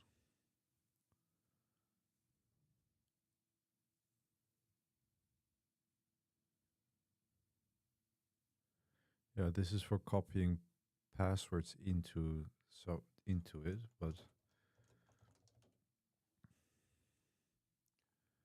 I thought I had this file to copy Homer stuff. But now I forget where I have it. Oh wait. Yes, here we go. Oh, here was also the password for my mosquito. Okay.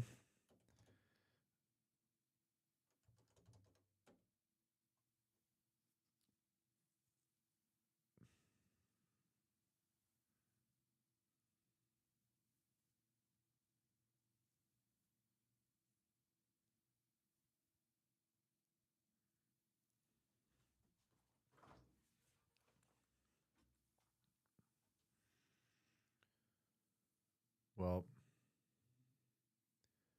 okay, so if I want to pull a directory from a container, how would I do that?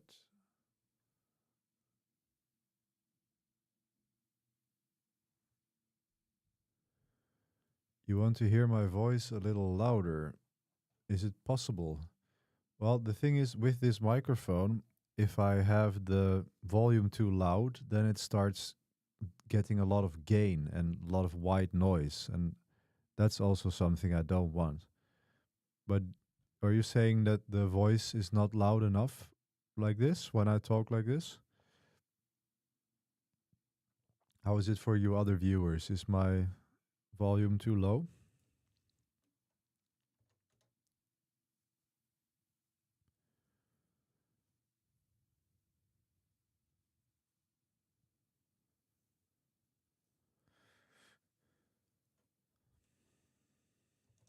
So in my Home Assistant namespace,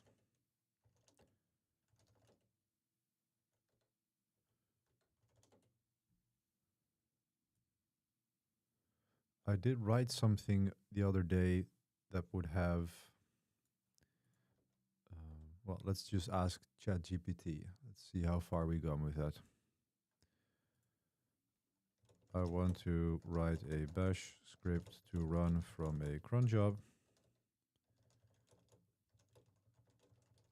to copy a directory from a running Kubernetes pod. The pod name is, but the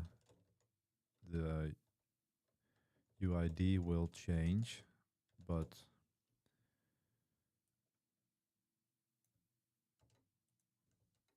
is always the same. It should copy the config directory from the container to a local directory on my laptop.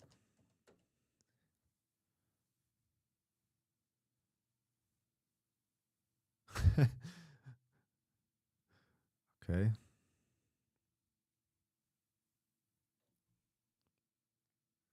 So this is almost everything. Let's see.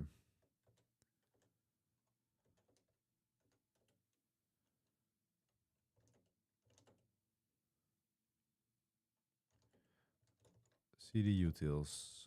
Then make their Home Assistant.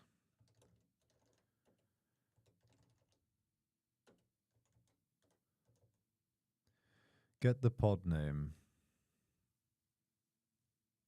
Yes.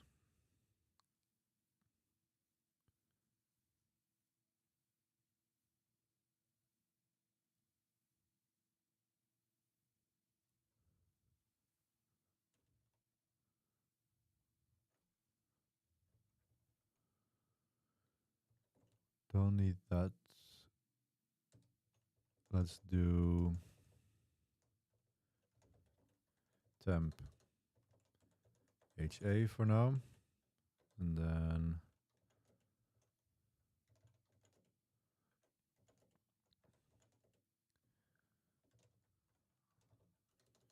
make their temp HA. ls temp. Okay, that works. Let's see then.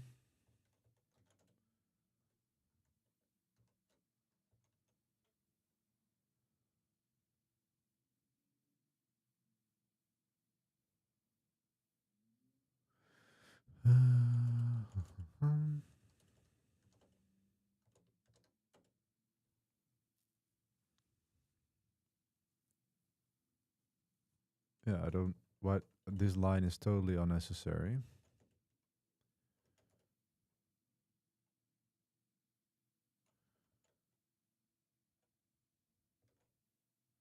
Okay, let's just try it out. Backup.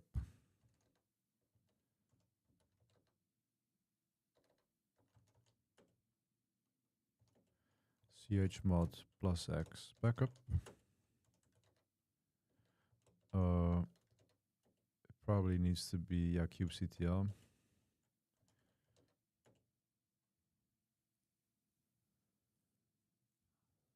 Okay. So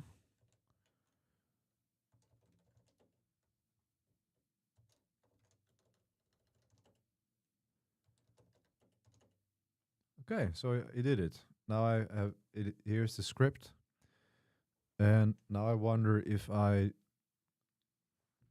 run it as a cron job, is it able to then load the kubectl file? Like, can kubectl run with the kubeconfig file? I might have to point it to the kubeconfig file, but let's see. How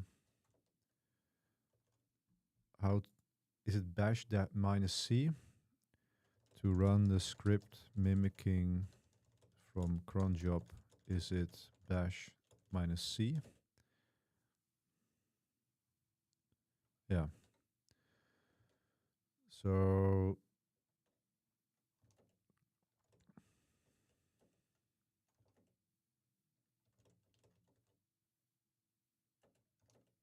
okay. So if I do bash c backup,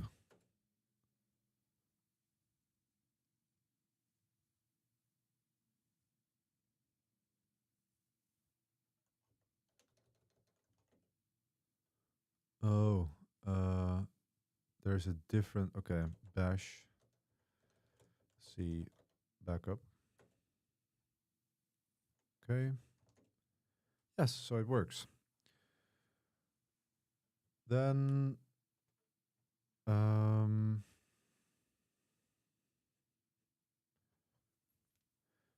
I need to determine where I want to have that backup.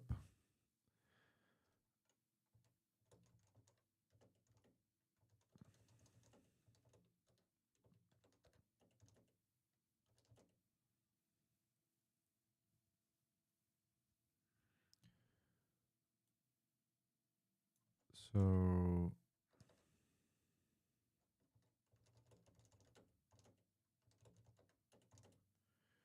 here's my Homelab. Then I can create a directory Home Assistant.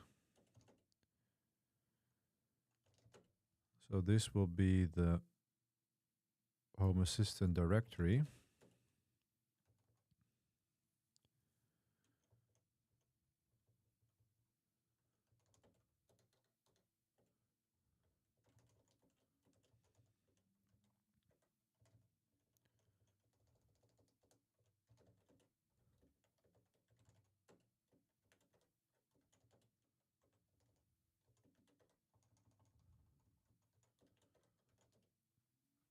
Okay.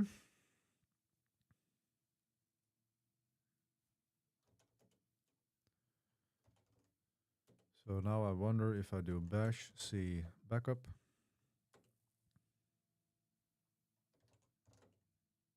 Here we go. Here's my Home Assistant backup.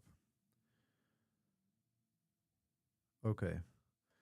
So now I want to, now I'm just doing a dumb cp command. Now you, oh no, I can't. No, this is fine. This is fine. Don't have to over engineer it. So this backup script, I will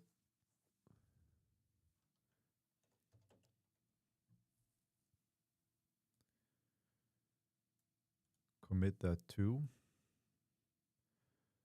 but then cron tab E.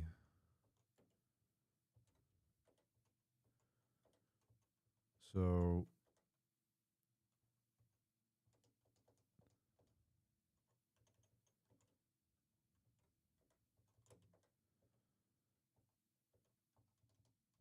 let's see, every day at the 8th hour,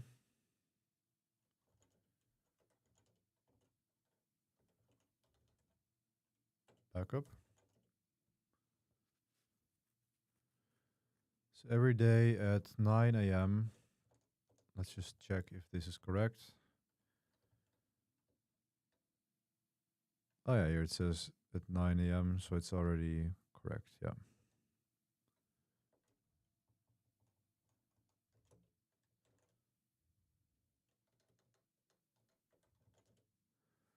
So this should run every day at 9 a.m. It's going to exec into my Home Assistant pod and make a backup of it. So Now I don't have to think about that anymore. It's a bit of an ugly solution, but at least it's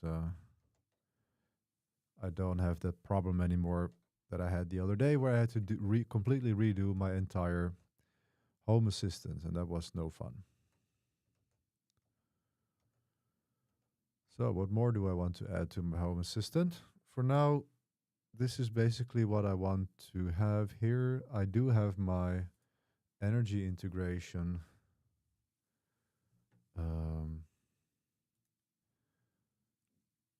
Let's see, how easy is that? It's the Home Wizard. Home Wizard energy. What is the IP of that? That's a good question. Now I just closed my Ubiquity. That's a bit annoying.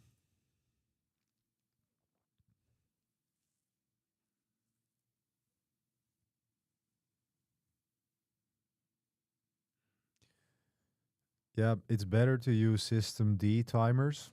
That's the new option, but I'm so used to the legacy cron that I just do that.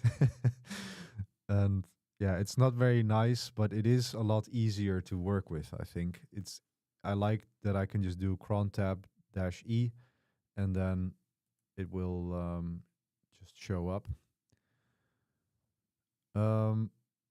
Where are my client devices? Here's my energy socket. Here's my P1 meter. So this is the IP address of my P1 meter. Submit. And this is gonna be in my well, let's keep it in the pantry. All right, so here's my energy import already. Then I have more I have energy sockets also that I can have here. I had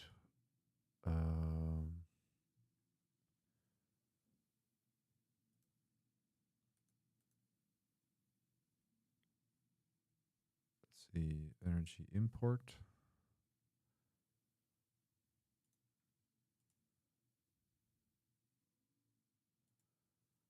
Oh, let's see.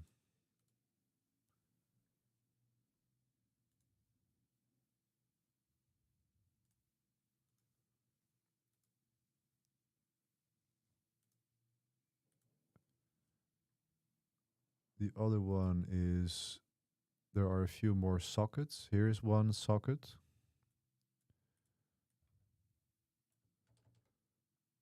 Now I don't remember which one this is. 135. Let's see, can I easily figure out which one is which?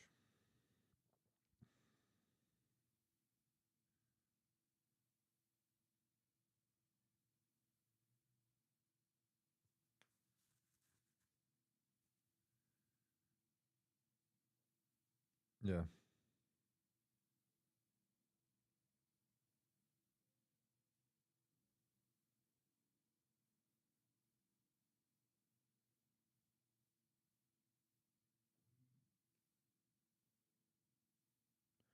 Okay, so in the app I can now flash the lights, so I have to figure out which one is which. One moment.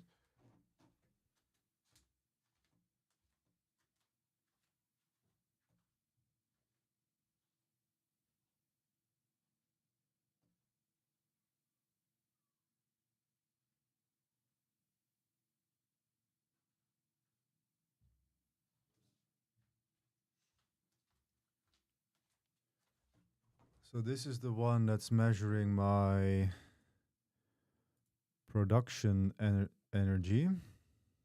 Rename production. So this shows my the consumption of my production cluster, and then the other socket is, which one is this?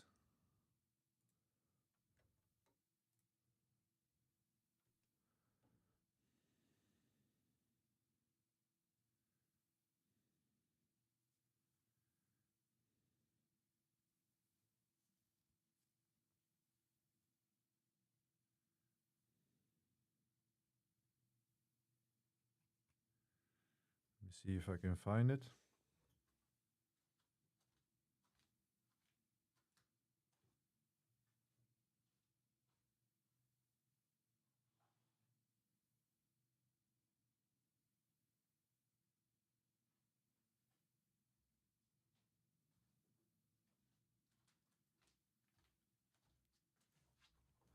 Yeah, this is the staging one.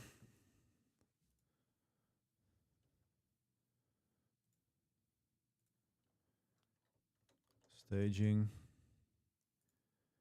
And then the last one is this one, which is in my bedroom currently, which is monitoring the air conditioner that I have there, which I'm not really using. Finish. Rename. Airco. All right. Cool. So in my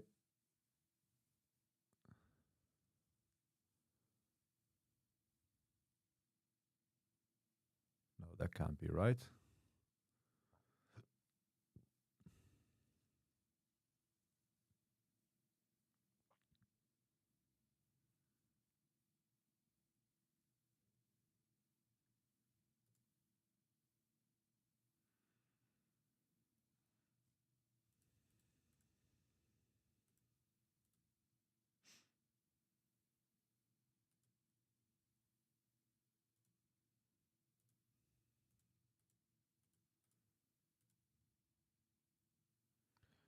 Didn't I change the names of these devices?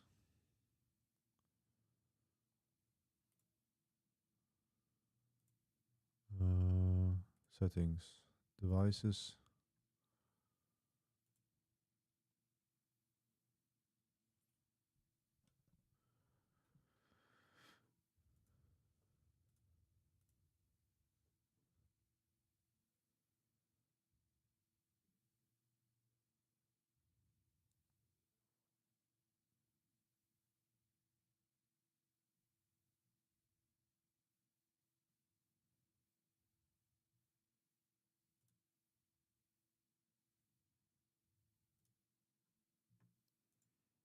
Can I configure if it's shown or not on my...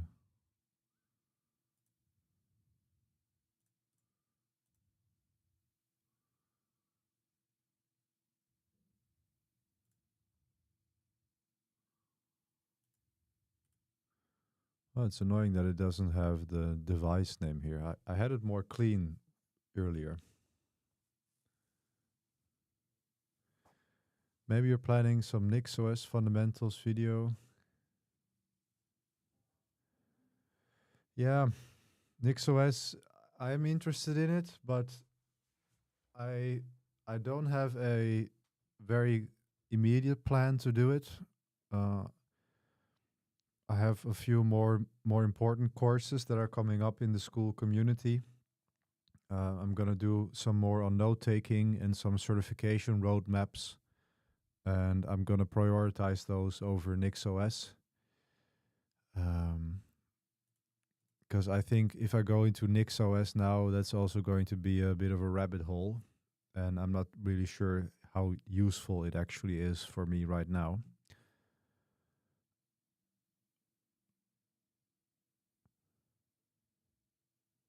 But it is definitely something I want to dive into at some point.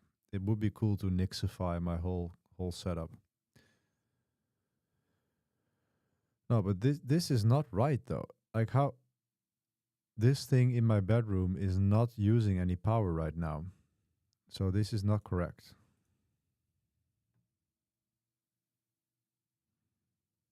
This is not correct at all. Argo.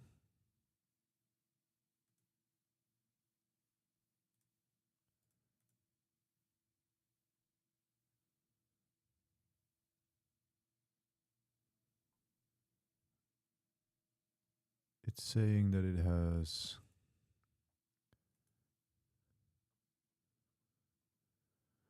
So where did I set it to the room? Let me see, for devices. Here, this is where it is.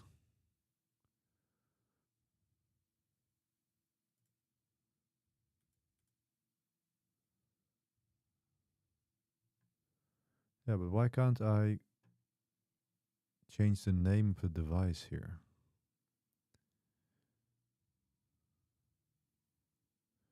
So I named the integration, but not the device.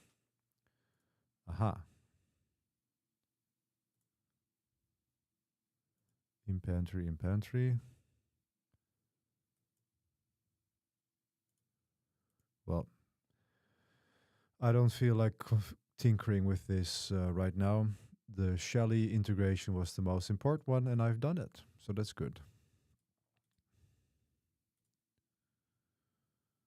Actually, I'm thinking of going for a run now.